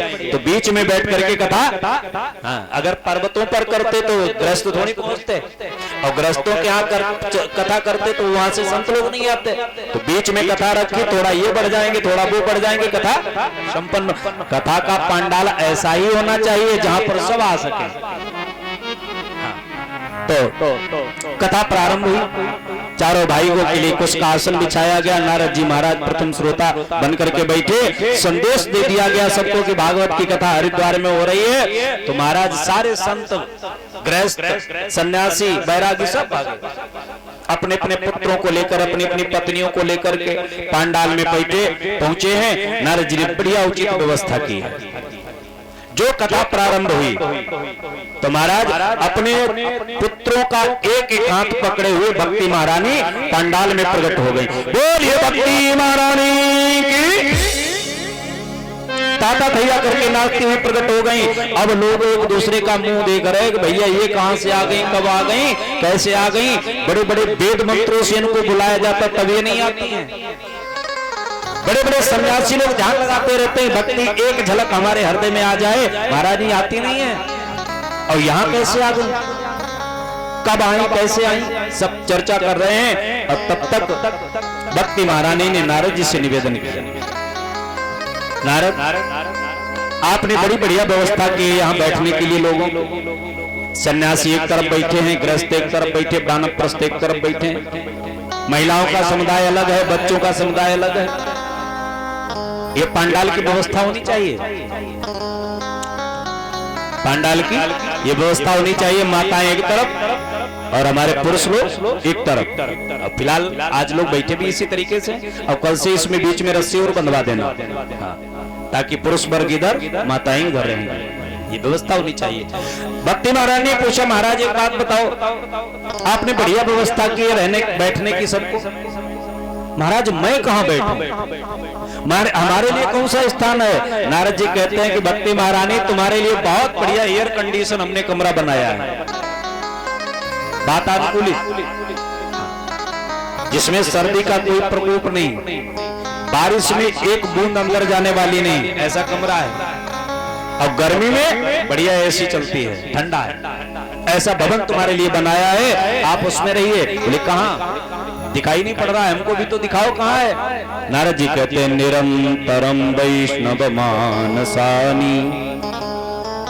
जो वैष्णव लोग हैं, संत लोग हैं, भगवान के भक्त हैं, उनके मन में विराजमान हो जाओ, मन रूपी भवन में विराजमान हो जाओ। और जब तुम मन रूपी भवन में विराजमान होगी ना, तो भगवान अपने आप बंदे खींचे चले आएंगे।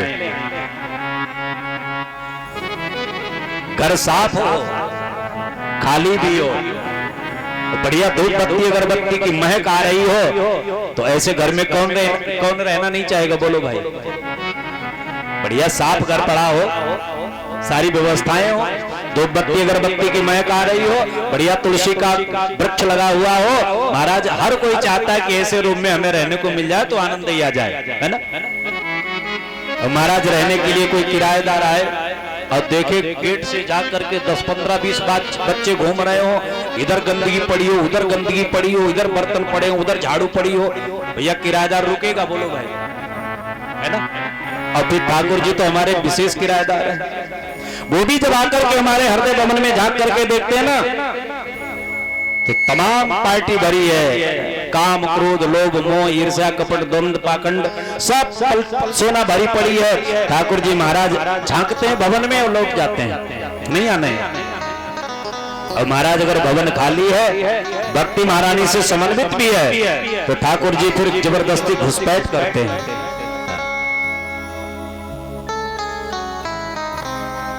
देखो ठाकुर जी को अगर बुलाना चाहते हो भगवान को अगर बुलाना चाहते हो तो इनके पीछे मत पड़ो, ये ऐसे पकड़ में आने वाले नहीं। तो क्या करो, बोले अपने हृदय भवन में भक्ति महारानी को बुला करके बिठाओ, क्योंकि भक्ति जो है वो भगवान की प्रिया है। और जहां पत्नी होती है वहां पति जरूर जाता है, जहां पत्नी होती है वहां पति जरूर जाता है। तो प्रिया है भक्ति महारानी। जब तुम्हारे हृदय भवन में भक्ति महारानी का निवास होगा तो भगवान अपने आप भागे भागे चले आएंगे। भगवान बस में किसके हैं मालूम? भगवान अगर बस में है तो एक ही चीज के हैं, क्या? भगत के बस में है भगवान।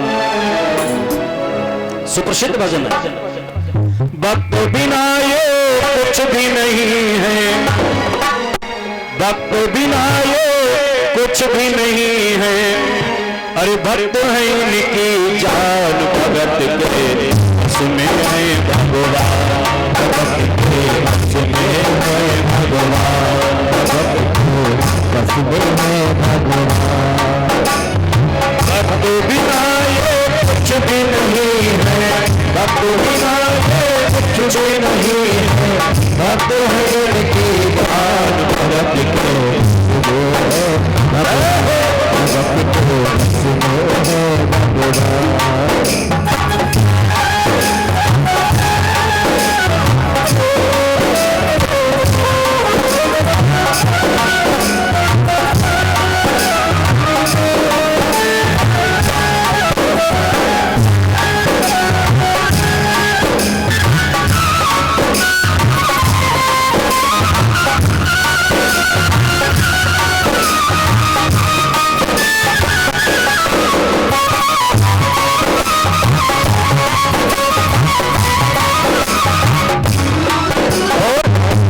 भगत मुरली वाले रोज वृंदावन तोड़े, कृष्ण को लल्ला समझे, कृष्ण को लल्ला तोड़े, कृष्ण को लल्ला समझे, कृष्ण को लल्ला बोले। अच्छा एक बात बताओ, आपका लड़का आपसे क्या कहता है? आपका लड़का आपसे क्या कहता है? पापा है, पापा। एक दिन अगर आपका लड़का आपसे कहे कि पापा जी आज तक हमने तुम्हें पापा कहा, अब आज तुम हमें पापा कहो। बोले भैया कितने लोग ऐसे जो अपने लड़के से पापा कहेंगे? कहोगे? क्यों सुनील भैया कहोगे? थप्पड़ मारोगे गाल पे खींच करके, बेवकूफ कहेंगे हम तुमसे पापा क्यों कहे? नहीं कहोगे ना? कोई भी अपने लड़के से पापा नहीं कहेगा। लेकिन वो कितना दयालु है, कितना कृपालु है। जगत पिता भगवान कहता है कि प्यारे अगर तुम हमें बाप नहीं मान सकते तो हमें बेटा मान लो, हम तुम्हारे बेटा बनने को तैयार हैं। और महाराज बेटा बन गए। क्यों? भगत मुरली वाले रोज वृंदावन तोड़े, कृष्ण को लल्ला समझे, कृष्ण को लल्ला बोले, कृष्ण को लल्ला समझे, कृष्ण को लल्ला बोले। प्रीत करन लागी वो उनसे, प्रीत करन लागी उनसे, अपने पुत्र समान भगत के बस में है भगवान, भगत के बस में है भगवान, भगत के बस में है भगवान, भगत के बस में है भगवान। वो बस बिना ये कुछ भी नहीं है, बस बिना ये कुछ भी नहीं है। भक्त भगत के बस में है भगवान, भगत के बस में है भगवान, भगत के बस में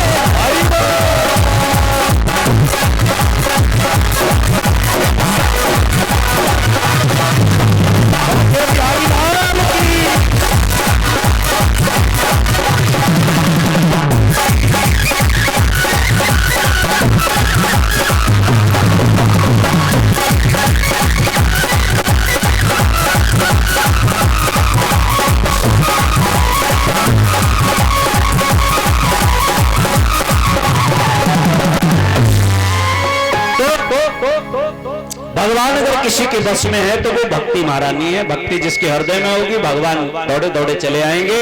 तो नारद जी ने बताया निरंतरम वैष्णव मानसानी, सन्यासियों संतों के हृदय भवन में विराजमान हो जाओ। भक्ति महारानी विराजमान हुई। सुंदर 7 दिन तक कथा हुई और 7वें दिन भगवान नारायण स्वतः प्रकट होकर के सबको दर्शन देते हैं और सबका आनंद होता है। बोलिए भक्तों भगवान की जय हो। तो सूत जी कहते हैं कि ज्ञान और वैराग्य जिनके हृदय में शून्य हो गया हो वो भी अगर भागवत जी की कथा श्रवण करे तो उसके हृदय में ज्ञान और वैराग्य का संचार होता है। तो महाराज और कोई विशेषता है इस भागवत जी में?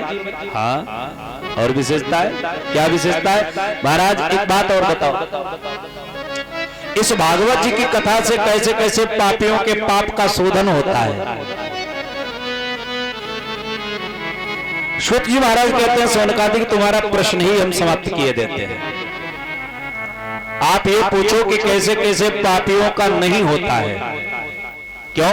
बोले ऐसा कोई पाप नहीं जिसका शोधन इस भागवत से नहीं होता है।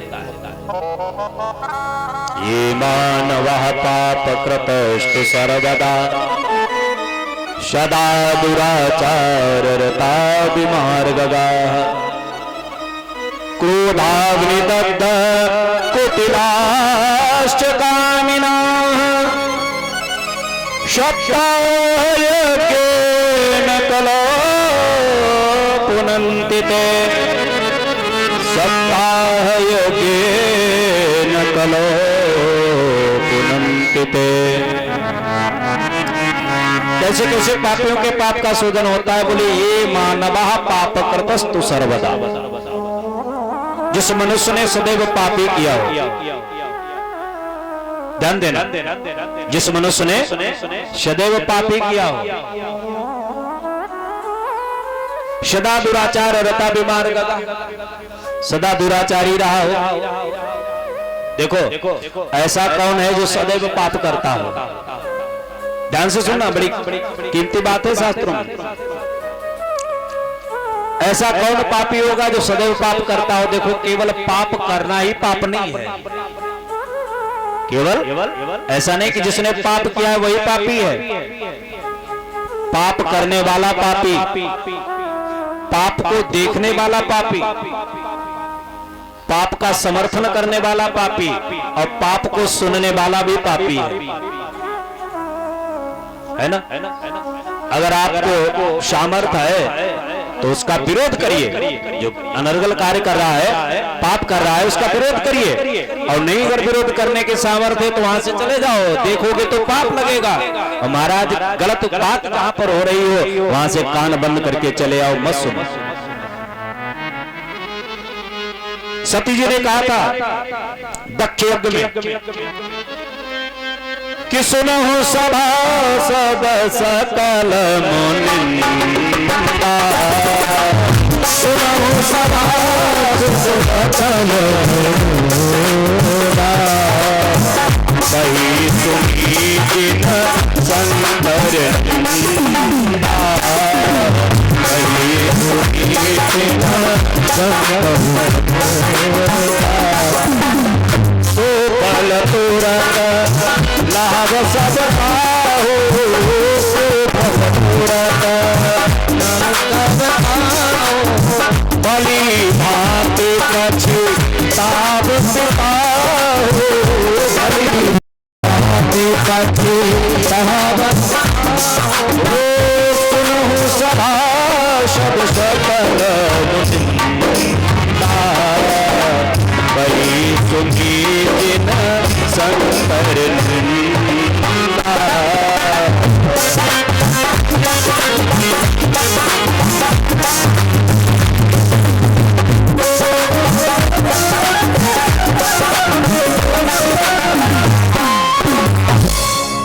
सती महारानी कहते हैं सुनो सभासद सकल मुनिंदा, कही और सुनी, है ना? कही और सुनी। सुनने वाला भी पापी होता है। इसलिए ये मानवः पाप कृतस्तु सर्वदा, पाप सुनने से भी लगता है अगर पाप के होते हुए सुना है, पाप होते हुए देखा है, तो सभी पापी हैं। इसलिए ये मानवा पापकृतस्तु सर्वदा सदा दुराचार रता विमार्गगा। सदा दुराचारी रहा हो, सदैव कुमार्ग पे चलता हो। अक्रोधाग्नि दग्ध, क्रोधाग्नि दग्ध कुटिलाश्च कामिना सप्ताह यज्ञेन कलो पुनन्दिते। हर समय जो क्रोध की अग्नि में जलता रहता हो वो भी पापी है। अब लो, क्रोध करना भी भैया पाप है कि नहीं? बोलो भाई, क्रोध करना पाप है तो क्रोध नहीं करना चाहिए। अब प्रश्न यहां पर यह होता है कि भाई क्रोध करना अगर पाप है तो क्रोध बनाया क्यों? क्रोध क्यों बनाया? देखो, क्रोध बनाना मैंने कल बताया था, कोई वस्तु भगवान ने खराब बनाई नहीं, भगवान की कोई कृति खराब नहीं, भगवान की कोई कृति खराब नहीं। अरे हमारा आपका शरीर ही भगवान ने जो बनाया, इसमें बड़ा सोच सोच के बनाया। अच्छा एक बात बताओ, जो कान लगे हैं, ये कान यहाँ की बजाय अगर घुटनों पे लगा दिए होते तो ईमानदारी से बताओ चश्मा कहां लगता है? चश्मे का स्टैंड घुटने में लगाया जाता है। अच्छा एक बात बताओ, आंखें कहीं पीछे लगा दी होती तो गड़बड़ हो जाता कि नहीं? पहले ग्रास उठाते फिर पीछे ले जाते, आंखों को दिखाते देखो कूड़ा करकट तो नहीं। और नाक कहीं पेट में लगी होती तो नाक को पहले छोटे डॉक्टर साहब को फिर दिखाते देखो दुर्गंध तो नहीं आ रही, फिर मुंह में ले। कितना परिश्रम करना पड़ा। डायरेक्ट उठाओ, दोनों डॉक्टरों ने चेक कर लिया, वो इमरजेंसी में भर्ती हो गए। सियावर रामचंद्र, भगवान ने कोई कृति गलत नहीं बनाई, तो महाराज क्रोध भी गलत नहीं बनाया। देखो समय पर किया हुआ क्रोध महाराज लाभदायक है, और जो समय पर क्रोध नहीं करता उसे भी पाप लगता है। एक ने समय पर क्रोध किया तो महाराज भगवान की गोद में शरीर त्यागा है, और एक ने समय पर क्रोध नहीं किया तो महाराज 54 दिन तक सरसैया पर पड़ा रहा। कौन? पितामह भीष्म। महाभारत की कथा आप सुन रहे हैं, हमारे ठाकुर साहब सुना रहे हैं, सुरेश भैया जी। अगर दुर्योधन की सुदृढ़ क्रीड़ा सभा में पितामह भीष्म ने एक बार उत्तर के खड़े होकर वो कह दिया होता, द्रौपदी के वस्त्र को कोई हाथ नहीं लगाएगा, ईमानदारी से बताओ क्या दुशासन की ताकत थी जो द्रौपदी के वस्त्र को हाथ लगा देता? किसी में सामर्थ्य नहीं थी। लेकिन पितामह भीष्म क्रोध न करके शांति से चुपचाप सब देखते रहे, तो परिणाम क्या निकला है? बोले महाराज बाणों की सरसैया पर 54 दिन तक पड़े रहे, एक एक रक्त की बूंद निकल गया शरीर से। ये क्रोध न करने का परिणाम। और एक ने समय पर क्रोध किया, वो कौन है? जटायु। जटायु खूब जानता था कि भाई रावण से लड़ना मतलब मृत्यु को निमंत्रण देना है। कन्फर्म है, संदेह नहीं है। रावण से लड़ना मतलब मृत्यु को निमंत्रण देना है, क्योंकि रावण जैसा बलवान उस समय न तो कोई था। बोलो भाई, समर्थन कर रहे हो इस बात का कि नहीं? रावण के समान कोई बलशाली नहीं था। ये बात आप मानते हो ना सब लोग? मैं नहीं मानता, मैं नहीं मानता इस कि रावण ही देखो रावण बलवान था ये तो बात हम मानते हैं, लेकिन रावण ही बलवान था ये बात हम नहीं मानते। बिल्कुल हमारे शास्त्र नहीं गवाही दे रहे। पुराण कहते हैं कि रावण से भी बलशाली लोग उस समय थे, जबकि रावण ने खुद अपने मुख से कहा कि मुझसा पंडित मुझसा योद्धा। रावण ने खुद कहा कि मुझसा पंडित मुझसा योद्धा, अब त्रिभुवन में और न तो जाए, और अपने शीशों को काट काट मैंने शंकर जी को पूजा है।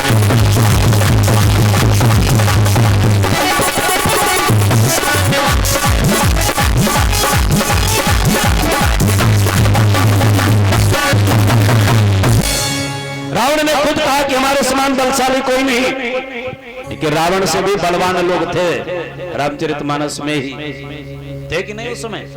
अच्छा बताओ कौन था? शास्त्र बाहुबली तो था ही था, और भी थे। जिसमें अंगद पहुंचे रावण की सभा में, तो रावण से और अंगद का बहुत वार्तालाप हुआ। रावण ने कहा, तुम हमें नहीं जानते, हमारे चलने से पृथ्वी कांपती है। चलो तो दशानन डोलत रवनी गर्भ सर्वि सुनि निश्चय रवनी। रावण ने कहा, मेरे चलने से पृथ्वी कांपती है, अंगद तो मेरे प्रभाव को नहीं जानता है। अंगद ने कहा, थोड़ा धत्ती धत्ती चलो। क्यों? बोले तुम्हारे चलने से पृथ्वी कांपती होगी, हम जिनके साथ रहते हैं ना, उनका छोटा वाला भाई जब बोलता है तो पृथ्वी कांपती है। कौन? लक्ष्मण। लक्ष्मण जब बोलते हैं तो पृथ्वी कांपती है कि नहीं? बोलो भाई। कि लखन सपूत और बचन जब बोले तो डगमगानी मही दिग्गज डोले। रावण जब लक्ष्मण जब बोलते हैं जनक की सभा में, जिस सभा में एक वीर रघुवंशी बैठा होता है, उस सभा में किसी की ये कहने की हिम्मत नहीं कि वीर विहीन मही हम जानी। क्योंकि जनक ने ये बात कह दी थी क्या कि अय देश देश के राजा गण। जनक ने कहा कि अय देश देश के राजा गण और हम किसे कहे बलशाली है। और अब हमको ये विश्वास हुआ कि फल आए, जितना उत्तर आए उतने ही यज्ञ हमने किए हैं। क्या मतलब? द्रौपदी ने कहा, महाराज आप ही लोग कहा करते हो क्या कि संत मिलन को जाइए तजिमाया अभिमान। संत मिलन को जाइए तजिमाया अभिमान। जो जो पद आगे बढ़े कोटिनय समान हो भैया, कोटिनय के समान।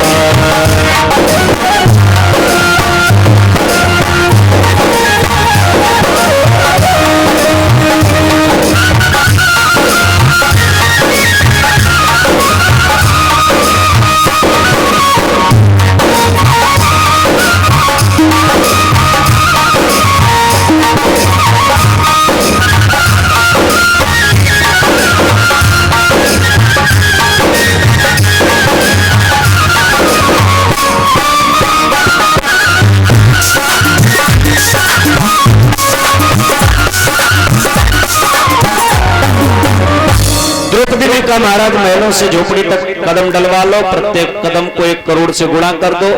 संत उठ करके खड़े हो गए, द्रौपदी में चलने को तैयार हो। और जो आकर के संत ने सभा में ग्रास तोड़ करके मुख में रखा, महाराज संत अपने आप बच पड़ा। यह प्रभाव होता है संत का। तो कहने का भाव, जब संत के पास जाओ तो 1-1 कदम पर 1-1 करोड़ यज्ञ का फल मुझे मिलता है। इसलिए आत्मदेव ने विचार, अच्छा जब संत हमें मिल जाए तो हमें करना क्या चाहिए? संत के चरणों में मुझे लेट जाना चाहिए, लेट करके प्रणाम करना चाहिए। संत के चरणों में जब हम लेटेंगे तो संत क्या करेगा? तुम्हारी पीठ पे पैर रखेगा ना, संत उठा करके हृदय से लगा ले। और हृदय से नहीं, संत उठा करके तुम्हें भगवान के पास पहुंचा देगा। हनुमान ने भी यही किया। लक्ष्मण जिस समय मूर्छित होकर के लंका की भूमि पर गिरे तो हनुमान जी महाराज उठा करके लाए, कहां? राम जी की गोद में पहुंचा दिया। यही तो हमारे संत करते हैं, यही हमारे गुरुदेव करते हैं। क्योंकि संत हनुमान जी कौन है? बोले जय जय जय हनुमान गोसाई और कृपा करो गुरुदेव की। गुरुदेव भी इसी प्रकार कृपा करते हैं, हमें गुरुदेव के चरणों में गिर जाना चाहिए, वो उठा देंगे मुझे। और भगवान कहते हैं कि मेरा उठाया हुआ भले गिर जाए, लेकिन संत का उठाया हुआ गिरता कभी नहीं है। मूढ़ वचन चाहे पड़ी जाए फीका, लेकिन संत वचन पत्थर कर दिया। आत्मदेव ब्राह्मण सन्यासी के चरणों में गिर गए। जो संत के चरणों में गिरे, संत ने उठाया और उठा करके पूछ दिया, कथम रोदस विप्रतुम ताते चिंता बलियसे बदत्तम शब्दरम मह्यम स्वस्य दुःखस्य कारणम। अपने दुख का कारण बताओ, तुम रो क्यों रहे हो? आत्मदेव ने सारी कथा अपनी सुनाई। महाराज मेरे कोई संतान नहीं है, मैंने सुना है जिसके संतान नहीं होती वो नरक में जाता है, तो महाराज हम ये चाहते मेरे संतान हो जाए। आत्मदेव ब्राह्मण को सन्यासी ने बहुत उपदेश दिया। आत्मदेव ने कहा महाराज उपदेश की जरूरत नहीं है, कथावाचक तो हम भी हैं, उपदेश हमें भी आता है, हमें संतान की जरूरत है। आत्मदेव ब्राह्मण को बताया, सन्यासी ने क्या गारंटी कि संतान होने के बाद तुम सुखी हो जाओगे? क्या गारंटी है? अरे पुत्र से सुख मिलता है, ये तुम्हें किसने बताया? अगर पुत्र से सुख मिला होता तो महाराज कंस ने तो अपने बाप को ही बांध के जेल में डाल दिया। कौन सा उग्रसेन को सुख मिला कंस से? सगर के तो 60,000 पुत्र थे, कौन से लड़के ने पैर दबाए बैठ करके वो सब कपिल के श्राप से भस्म हो गए। तो पुत्रों से सुख मिलेगा ये कोई गारंटी नहीं। आत्मदेव ने कहा महाराज उपदेश के लिए संतान की जरूरत है। जोड़ी से फल निकाला, आत्मदेव को दिया, मानोगे नहीं ले जाओ। ये अपनी पत्नी को खिलाना, सुंदर पुत्र को जन्म देना। महाराज कोई नियम करता है? बोले हाँ, सोच पवित्रता से रहे, झूठ न बोले और भगवान का ध्यान करे, पुत्र होगा। फल लेकर के आत्मदेव चले। देखो हम किसी संत से जब मिलते हैं, किसी विद्वान से मिलते हैं, तो वो फल जरूर हमें देता है। किसी विद्वान के पास जाओ, किसी संत के पास जाओ, किसी कथावाचक के पास जाओ, आपको फल जरूर मिलेगा। आप कहोगे कि अभी तक तो मिला नहीं, हम तो खाली हाथ बैठे देख रहे हैं, सेब रखे दिए तो भी आपने एक भी नहीं।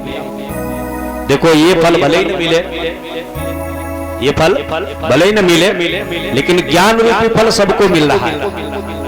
ज्ञान रूपी फल सबको मिल रहा है। अब कहा क्या जा रहा है कि अपनी अपनी पत्नी को खिला देना। पत्नी का मतलब पत्नी है तुम्हारी बुद्धि, ये तो तुम्हारे शरीर की पत्नी है, लेकिन जीव की पत्नी जो है वो बुद्धि है। कहा जाता है कि यहाँ से जो ज्ञान का फल मिल रहा है उसे घर जाकर के अपनी बुद्धि रूपी पत्नी को शाम को जब लेटना तो सुनाना कि भाई पंडित जी ने क्या कहा था, पंडित जी ने क्या कहा था, या विद्वान कोई आया उसने क्या कहा था। ऐसा विचार अपनी बुद्धि को सुनाओ। देखो आत्मदेव ने एक बात और बताएं, जो संत के पास से आपको ज्ञान रूपी फल मिला है वो कभी निरर्थक नहीं जाएगा, वो समय आने पर अपना प्रभाव जरूर दिखाएगा। जैसे भले हमें तुरंत उसे उसका भार लग रहा हो, बढ़िया लाइट की चकाचौंध है, किसी पार्टी में हम गए, किसी फंक्शन में गए, लाइट की खूब चकाचौंध है, लेकिन हम अपनी टॉर्च लेके गए, टॉर्च लेकर के गए। अब भले उस लाइट की चकाचौंध में हमें टॉर्च का महत्व नहीं पता है, टॉर्च हमें भार लग रही है कि खामो खाम ढो करके लाए। लोग भले ही देख देख करके यहाँ से देखो खामो खाम टॉर्च ढो ढो घूम रहा है, इतनी लाइट तब भी टॉर्च लेकर के आया, लेकिन समय आने पर उस टॉर्च की उपयोगिता हमें जरूर महसूस होगी। अचानक कहीं लाइट चली गई, लाइट कट हो गई, तो महाराज सब तो धक्के खा रहे हैं, हमने बगल से निकाली टॉर्च जला करके चल दिए। विचार करो अभी जो भार लग रही थी टॉर्च वो हमारे काम आई कि नहीं आई। इसी प्रकार संत का दिया हुआ ज्ञान रूपी फल भले तुरंत मुझे न महसूस हो रहा हो, लेकिन समय पर वो मुझे मार्गदर्शन मेरा जरूर करेगा।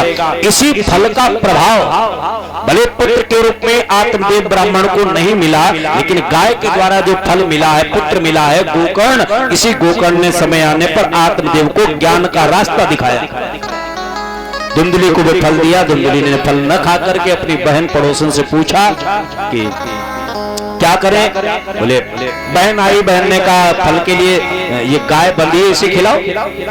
फल के द्वारा कई बच्चे होते हैं और ये तो होते हैं, तो इस गाय को खिलाओ, गाय के द्वारा बच्चा होगा। और रही बात पुत्र की, हमारे पुत्र होगा मैं तुम्हें दे दूंगी। अच्छा वो चाहती थी कि इसका सारा धन हमारा हो जाए, पुत्र हम अपना एक दे दूंगी इसे। धुंधली ने बहन के कहने पर फल खिला दिया गाय को और स्वयं पंडित जी को समझा दिया मैंने फल खा लिया, मुझे बड़ा फायदा हो रहा है। धीरे धीरे समय व्यतीत हुआ, महाराज गाय के द्वारा धुंधली के बहन के द्वारा पुत्र हुआ और धुंधली की बहन ने पुत्र पहुंचा दिया। आत्मदेव ब्राह्मण को मिला, बड़े प्रसन्न हुए। 3 महीने के बाद गाय के द्वारा भी एक बच्चा पैदा हुआ, बड़ा सुंदर बच्चा है। सर्वांग सुंदरम दिव्यम निर्मलम कनक प्रभ बड़ा सुंदर बालक है, पूरा शरीर हमारे आपके जैसा है, लेकिन कान जो है वो गाय के समान है, इसलिए ब्राह्मणों ने नाम रख दिया गोकर्ण। धुंधली के पुत्र का नाम है धुंधकारी। दोनों सने सने बड़े हुए।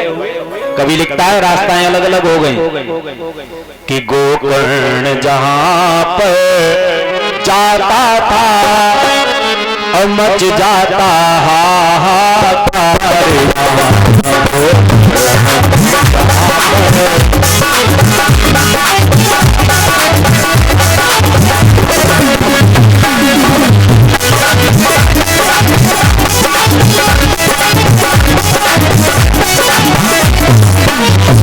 गोकर्ण जहां पर जाता था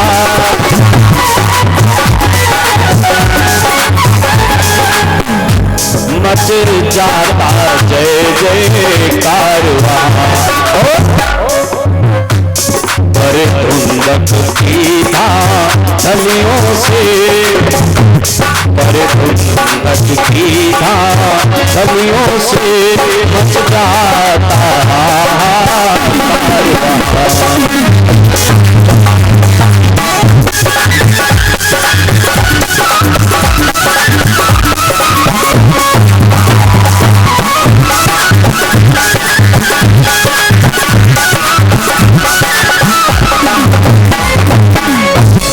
गोकर्ण जहां पर संत लोग बैठते हैं, विद्वान बैठते हैं, उनसे चर्चा करते हैं। धुंधकारी लूटपाट मार काट यही सब कर रहा है।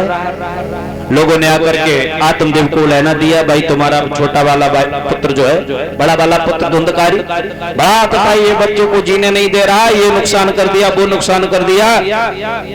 अब एक दिन आत्मदेव बड़े दुखी हुए, गोकर्ण को बुलाया। गोकर्ण एक बात बताओ, अभी तक मैं पुत्र नहीं है इसलिए दुखी था। गोकर्ण आत्मदेव कहते हैं कि अभी तक मैं दुखी था कि मेरे पुत्र क्यों नहीं है, और अब मैं इसलिए दुखी हूं कि मेरे पुत्र क्यों है। पूछ दिया, को वक्ष्यामि को तिष्ठामि को मे दुःखं विपोहेत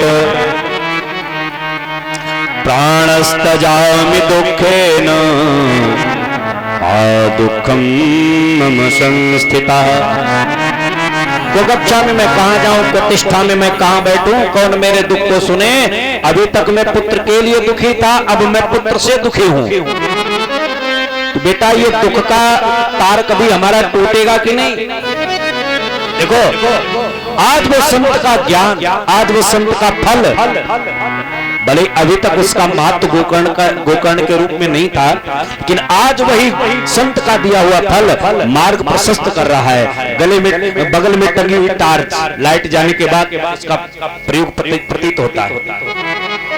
अंधकार जब आ गया आत्मदेव के सामने तो प्रकाश बन करके आया गोकर्ण।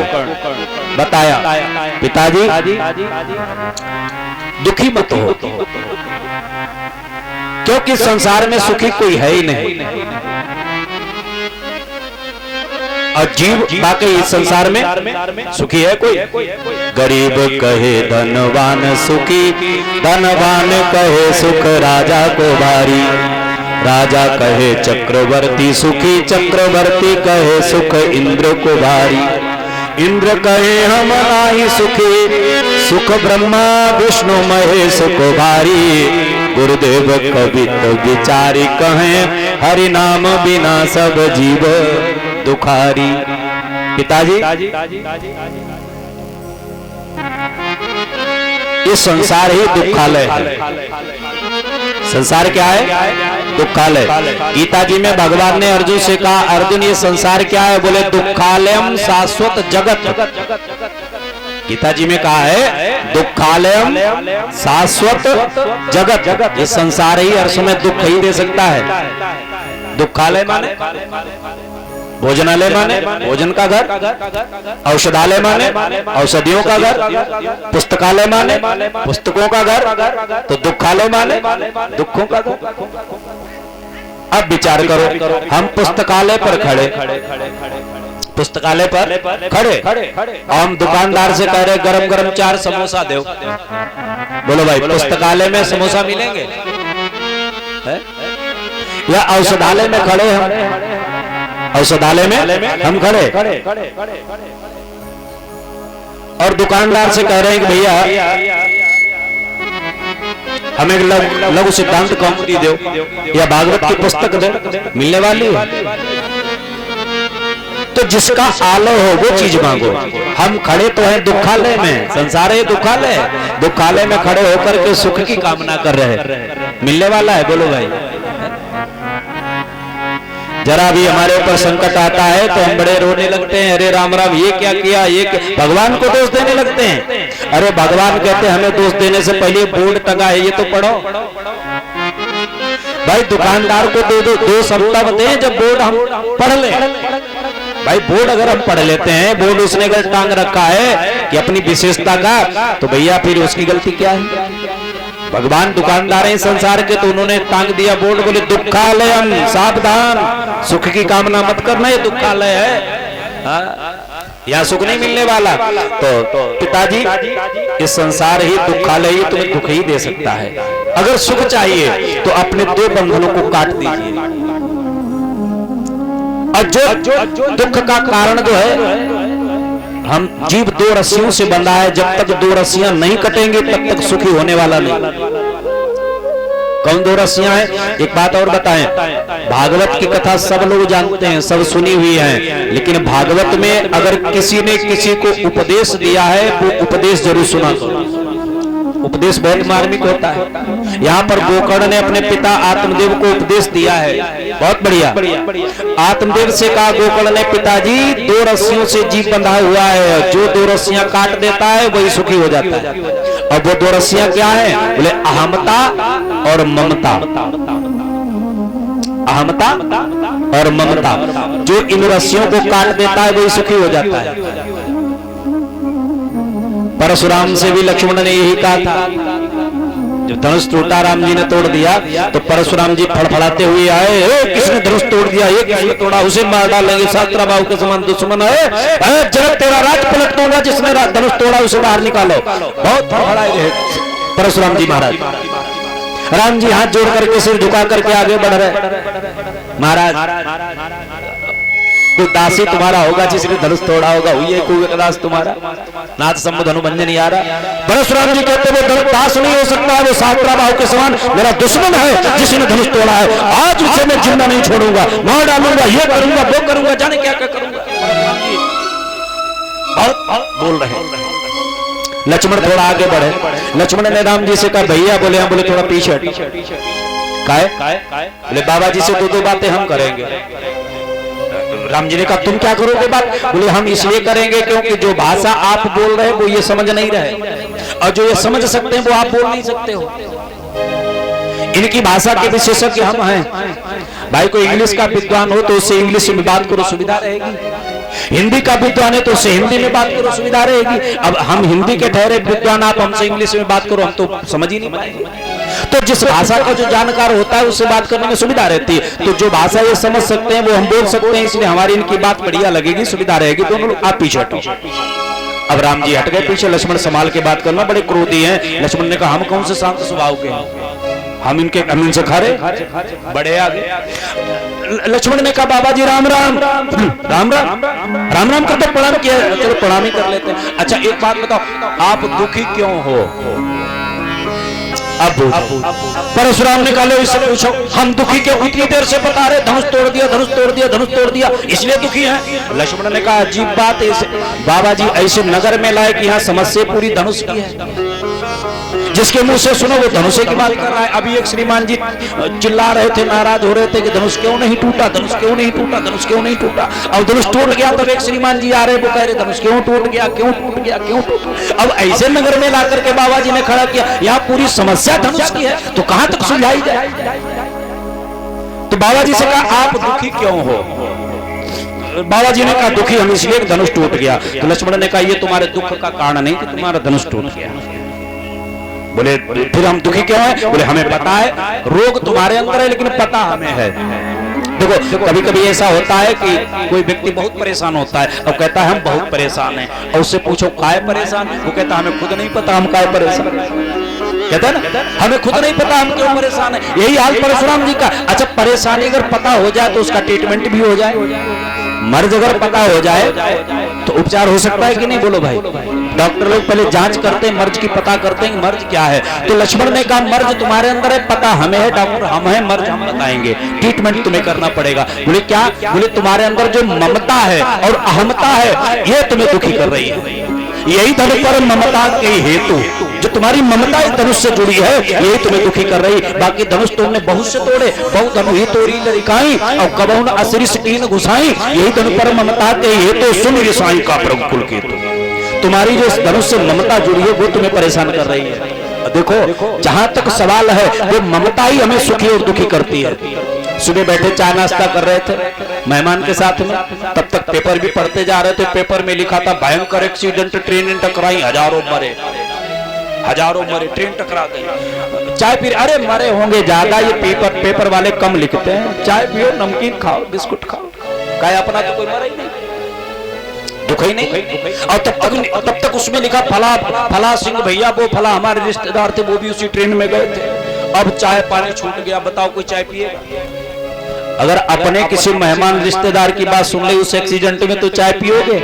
क्यों? मरे तो पहले भी थे, अब क्यों भाग रहे हो? क्यों? अब जो मरा है उससे हमारा संबंध जुड़ा है, ममता जुड़ी है, इसलिए दुख हुआ है। पहले जो मरे थे उनसे ममता नहीं जुड़ी थी, इसलिए जहां तक ममता जुड़ी है वहां तक दुख और सुख का साधन है। जब ममता टूट जाती है तब फिर दुख और सुख नहीं होता है। गोकर्ण ने पिताजी से कहा, पिताजी एक काम करो, ये ममता जो संसार से तुम्हारी जुड़ी है इसे तोड़ दो। ममता जो पति पुत्र भाई बहन इस रिश्तेदारों में जुड़ी है इसे तोड़ दो। दूसरा अहमता माने हम हैं, हम इतना कमाते हैं, हम इतना कमा सकते हैं, इतना हमारा टर्नओवर है बार। ये अहमता जो है यही हमारे दुख का मूल कारण है। अहमता और ममता तोड़ दीजिए, आप सुखी हो जाओगे। बोलो भाई। तो बड़ा सुंदर उपदेश दिया है। आत्मदेव महाराज वन को चले गए, समय पार करके गोकर्ण महाराज जी तीर्थाटन को चले गए। अब घर पे दो बचे, कौन? धुंधकारी और धुंधुली। एक दिन धुंधकारी ने अपनी माँ धुंधुली से कहा, माँ धन कहाँ है, लाओ मुझे जरूरत है। धुंधुली ने कहा, बेटा धन कहाँ रखा है? धन तो तुमने सब पहले वेश्याओं को खिला दिया। उठाया डंडा, डंडों से माँ की पूजा की। धुंधकारी के लक्षण है, डंडों से माँ की पूजा की और लाखों से गुरु सत्कार किया। घर में जो कुछ जर जेवर था वह सारा बंटा ढार किया।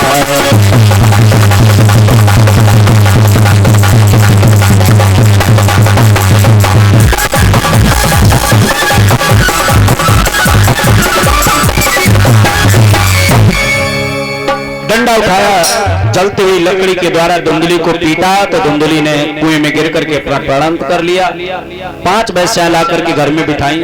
धुंधकारी ने सारा धन इकट्ठा करके चोरी डकैती डाल करके इकट्ठा किया, खूब चकाचक ठाठ बनाए। एक दिन वैश्याओं ने विचार किया कि धन तो खूब हो गया है, गले में खामोखाम हड्डी लटकाए काय को घूम रही, ये पकड़ा जाएगा किसी दिन, डंडे पड़ेंगे, नाम रख देगा फटाक से, खामोखाम आफत में पड़ेगी जान, इसलिए इसी को ठिकाने लगा। वैश्याओं ने क्या किया, सोते हुए धुंधकारी को रस्सी से पासम कंठे विधायास धन मृत्यु मुख चक्रमो अग्नि ज्वालाति दुखेन व्याकुलो निधनम गतः। पासम कंठे, रस्सी का पास बना करके गले में डाला, कसा, मारा नहीं मरा। तब बोले तप्ता अंगार समोहाश तन मुखे विक्षुपु। तप्ता अंगार, जलते हुए अग्नि के अंगार, तन मुखे, उसके मुख में भूसे, मर गया, आग से जल करके मरा, इसलिए बहुत भयंकर प्रेत बना। गोकर्ण को पता लगा तो जाकर के गया जी में पिंडदान किया।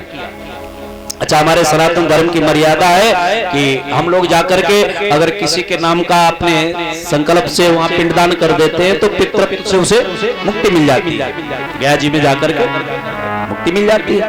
तो गोकर्ण ने जब धुंधकारी का पिंडदान किया तो धुंधकारी का उद्धार हुआ क्या? हो गया। अगर हो गया होता तो भागवत क्यों सुनानी पड़ती? धुंधकारी का उद्धार क्यों नहीं हुआ? धुंधकारी का उद्धार इसलिए नहीं हुआ क्योंकि वहां जो संकल्प लगता है ना गया जी में, वो गोत्र से लगता है। मान लिया आपका कश्यप गोत्र है, क्यों चौहान साहब है, बस गोत्र है। अच्छा, जो आप अगर गया करने जाइए तो आप बस गोत्र का ही संकल्प वहां कर सकते हो, वहां पिंडदान बस गोत्र का ही करोगे, अरे किसी गोत्र का नहीं करोगे का नहीं। अच्छा, गोकर्ण क्या धुंधकारी के गोत्र का था? वो तो अलग ही था बिल्कुल, वो तो उनकी मौसी का लड़का था। इसलिए धुंधकारी का उद्धार नहीं हुआ क्योंकि गोत्र अलग है, और जब तक गोत्र एक नहीं होगा तब तक वहां पिंड स्वीकार नहीं होगा, इसलिए धुंधकारी का उद्धार नहीं हुआ। गोकर्ण जी आए, धुंधकारी से वार्तालाप हुआ, पूछा तुम कौन हो? बोले अहम भ्राता तो दियोस्मि, मैं तुम्हारा भाई हूं। धुंधकारी प्रेत बन गया। सवेरा हुआ, सूर्य भगवान से बुला करके पूछा कि महाराज हमारा भाई प्रेत होने को प्राप्त हो गया, उद्धार कैसे होगा? उन्होंने कहा भागवत की कथा सुनाइए। तो महाराज प्रमुख श्रोता कौन बनेगा? बोले हम बनेंगे। सूर्य भगवान ने कहा हम प्रमुख श्रोता हैं भागवत के, और वक्ता बोले आप बनिए। तो सुनाना तो हमें अपने भैया के लिए। बोले उसको 7 गांठ के बांस के अंदर स्रोत में बिठाओ। 7 गांठ का बांस जो गढ़ता है वो धुंधकारी के लिए गढ़ता है, प्रेत के लिए गढ़ता है, उसके स्रोत में बिठाया। देखो ये गढ़ा है, गढ़वाया जाता है। उस स्रोत में धुंधकारी आकर के बैठ गया, कथा प्रारंभ की। देखो यहाँ पर सीख लो। इसीलिए रात में भागवत की कथा निषेध विद्वानों ने बताई है, रात में भागवत की कथा नहीं होनी चाहिए। हाँ, लेकिन धन्य है अपना हरदोई डिस्ट्रिक्ट, उत्तर प्रदेश के ज्यादा नहीं तो कम से कम 15 डिस्ट्रिक्टों में हम जाकर के कथा करते हैं। 15 डिस्ट्रिक्ट उत्तर प्रदेश, अपने पश्चिमी उत्तर प्रदेश में शायद कोई जिला छूटा हो, दिल्ली तक जाते हैं, इधर मध्य प्रदेश तक जाते हैं, उधर लखनऊ के आगे तक जाते हैं, लेकिन कहीं भी रात में भागवत की कथा नहीं होती है सिवाय हरदोई डिस्ट्रिक्ट छोड़ के। हरदोई डिस्ट्रिक्ट में ऐसा प्रचार प्रसार किया है वक्ता लोगों ने, हम उनको प्रणाम करते हैं भैया, हे भगवान। हाँ, भागवत की कथा रात में निषेध है। क्यों? भागवत के प्रमुख श्रोता जो है वो सूर्य भगवान है, और जब सूर्य भगवान ही नहीं होंगे तो भागवत की कथा सुनाओगे किसे? इसलिए सूर्यास्त के बाद भागवत की कथा जो करता है, अब हम उतनी बड़ी बात नहीं कहेंगे, हाँ नहीं होनी चाहिए। अन्य कोई कथा करो, राम कथा करो, भागवत कथा करो, वो महाभारत करो, शिवपुराण करो, लेकिन भागवत की कथा के श्रोता जो प्रधान है वो सूर्य भगवान है। इसलिए सूर्य भगवान के अस्त हो जाने, जो श्रोता ही नहीं होगा तो कथा किसे सुनाओगे? बोलो भाई। इसलिए भागवत की कथा रात में नहीं होनी चाहिए। टेंशन मत ले, हम अपने प्राण ना छिपाई रहे। हाँ, फौजी साहब इशारा कर रहे हैं कि अपना पत्ता साफ कर दो। देखो, अरे भैया हम अपनी बात रख रहे हैं। अब स्वीकृति अस्वीकृति आपका धर्म है, क्या करते हो वो अपने तुम जानो। तो गोकर्ण महाराज जी ने कथा प्रारंभ की। जब तक दिन रहता है सूर्य भगवान रहते हैं, कथा सुनाई। 7वें पहले दिन की कथा में पहली गांठ चटकी बांस की, दूसरे दिन की कथा में दूसरी, इसी प्रकार 7 दिन की कथा में 7 गांठें चटक गई। 7 कर्म के जो बंधन लगे होते हैं, काम क्रोध लोभ मोह मत्सर कपट और दंभ, ये 7 खुल गए। और जब सारे बंधन खुल जाते हैं तो व्यक्ति सहज स्वभाव देवत्व को प्राप्त हो जाता है। विमान प्रकट हुआ, विमान में बैठ करके धुंधकारी सुंदर भगवान का स्वरूप धारण करके गोकर्ण को प्रणाम किया, भागवत को प्रणाम किया, विमान में बैठ करके भगवान के धाम को गया। बोलिए भक्तवत्सल भगवान की जय हो। अब जितने नगर के लोग थे वो सब हल्ला मचाने लगे कि भैया ये क्या हुआ? कथा तो सबने सुनी,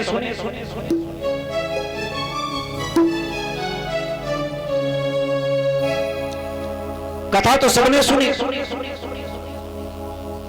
तो विमान पे उतने क्यों नहीं आए जितने लोग सुनने वाले थे?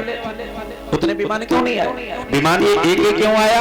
तो गोकर्ण ने बताया श्रोताओं में भेद होते हैं। श्रोता 2 प्रकार के होते हैं। कैसे? बोले एक श्रोता होता है बांस की तरह और एक श्रोता होता है रबड़ की तरह। जो श्रोता बांस की तरह होता है उसका कल्याण होता है, जो श्रोता रबड़ की तरह होता है उसका कल्याण नहीं होता है। क्या मतलब? बोले बांस की तरह श्रोता कौन सा है? जैसे आपने देखा होगा बांस की गांठ पर कुल्हाड़ी मारो तो अगली गांठ अपने आप चटक जाती है, चटकती कि नहीं?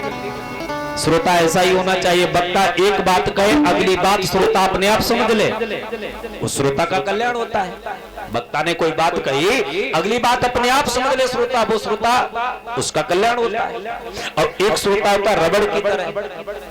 आप लोगों ने देखा होगा डॉक्टर लोग सिरंज और निडिल के सहायता से दवाई खींचते ना, रबड़ में जब तक निडिल चुभी है तब तक दवाई खींच रही है, और जो निडिल बाहर निकाली, क्या रबड़ में कोई सुराख बचा? बोलो भाई, नहीं बचा ना।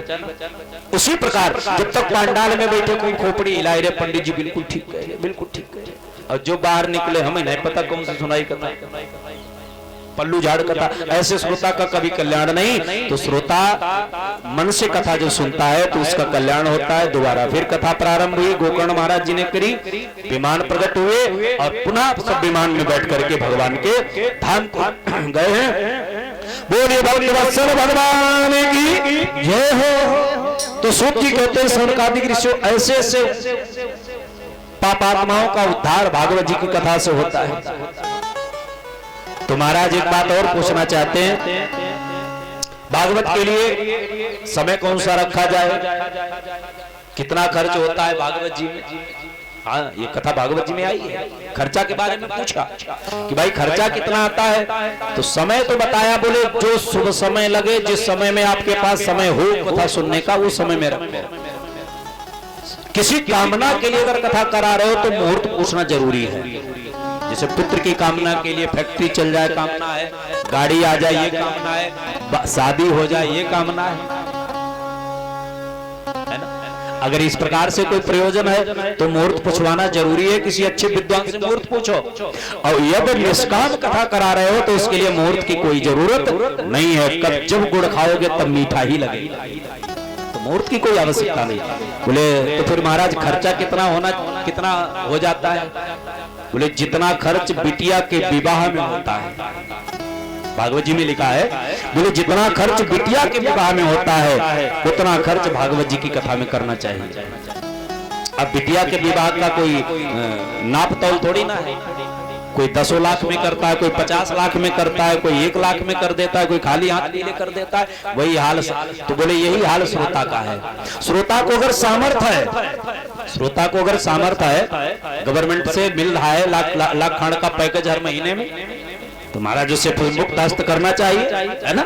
जैसे हमारे नारायण भैया देखो कर रहे हैं ना, पंडित जी बता रहे थे कि 100 नोट चलते, सबसे नीचे 1 नोट नहीं चल रहा। अच्छी बात है, भगवान ने तुम्हें दिया तुम दो, तो भगवान फिर देगा तुम्हें, कोई कमी थोड़ी ना है। और किसी का हाल है कि खाली हाथ पीले कर देता है बिटिया के। तो महाराज ऐसे भी श्रोता होते, पंडित जी से कहते हैं महाराज केवल सत्तू खिलाएंगे, कथा कह दो। और हमने कही है ऐसी कथा, हकीकत बता रहे, ऐसी कथा हमने कही है कि महाराज चलते समय फूल दिए खाली, महाराज इतना ही दे पाएंगे। हमने कहा कोई बात नहीं, तुम्हारा कल्याण हो, है ना। यहाँ खाली है तो कभी कभी ऐसा भी होता है कि 1-1 लाख 2-2 लाख रुपए में 1.5 लाख बच जाता है, तो मैनेज हो जाता है। तो कथा में लेकिन कंजूसी नहीं करनी चाहिए, जैसा दिया है भगवान ने वैसा खर्च करो। जैसा आप अपनी बिटिया के विवाह में खर्च करना चाहते थे वैसा ही भागवत में खर्चा होना चाहिए। ये सारी समस्याएं, सारी व्यवस्थाएं बताई, महत्वपूर्ण हुआ है। बोलिए भागवत भगवान की जय हो। इन्हीं सद्भावनाओं के साथ में आज की कथा को विराम देते हैं। अब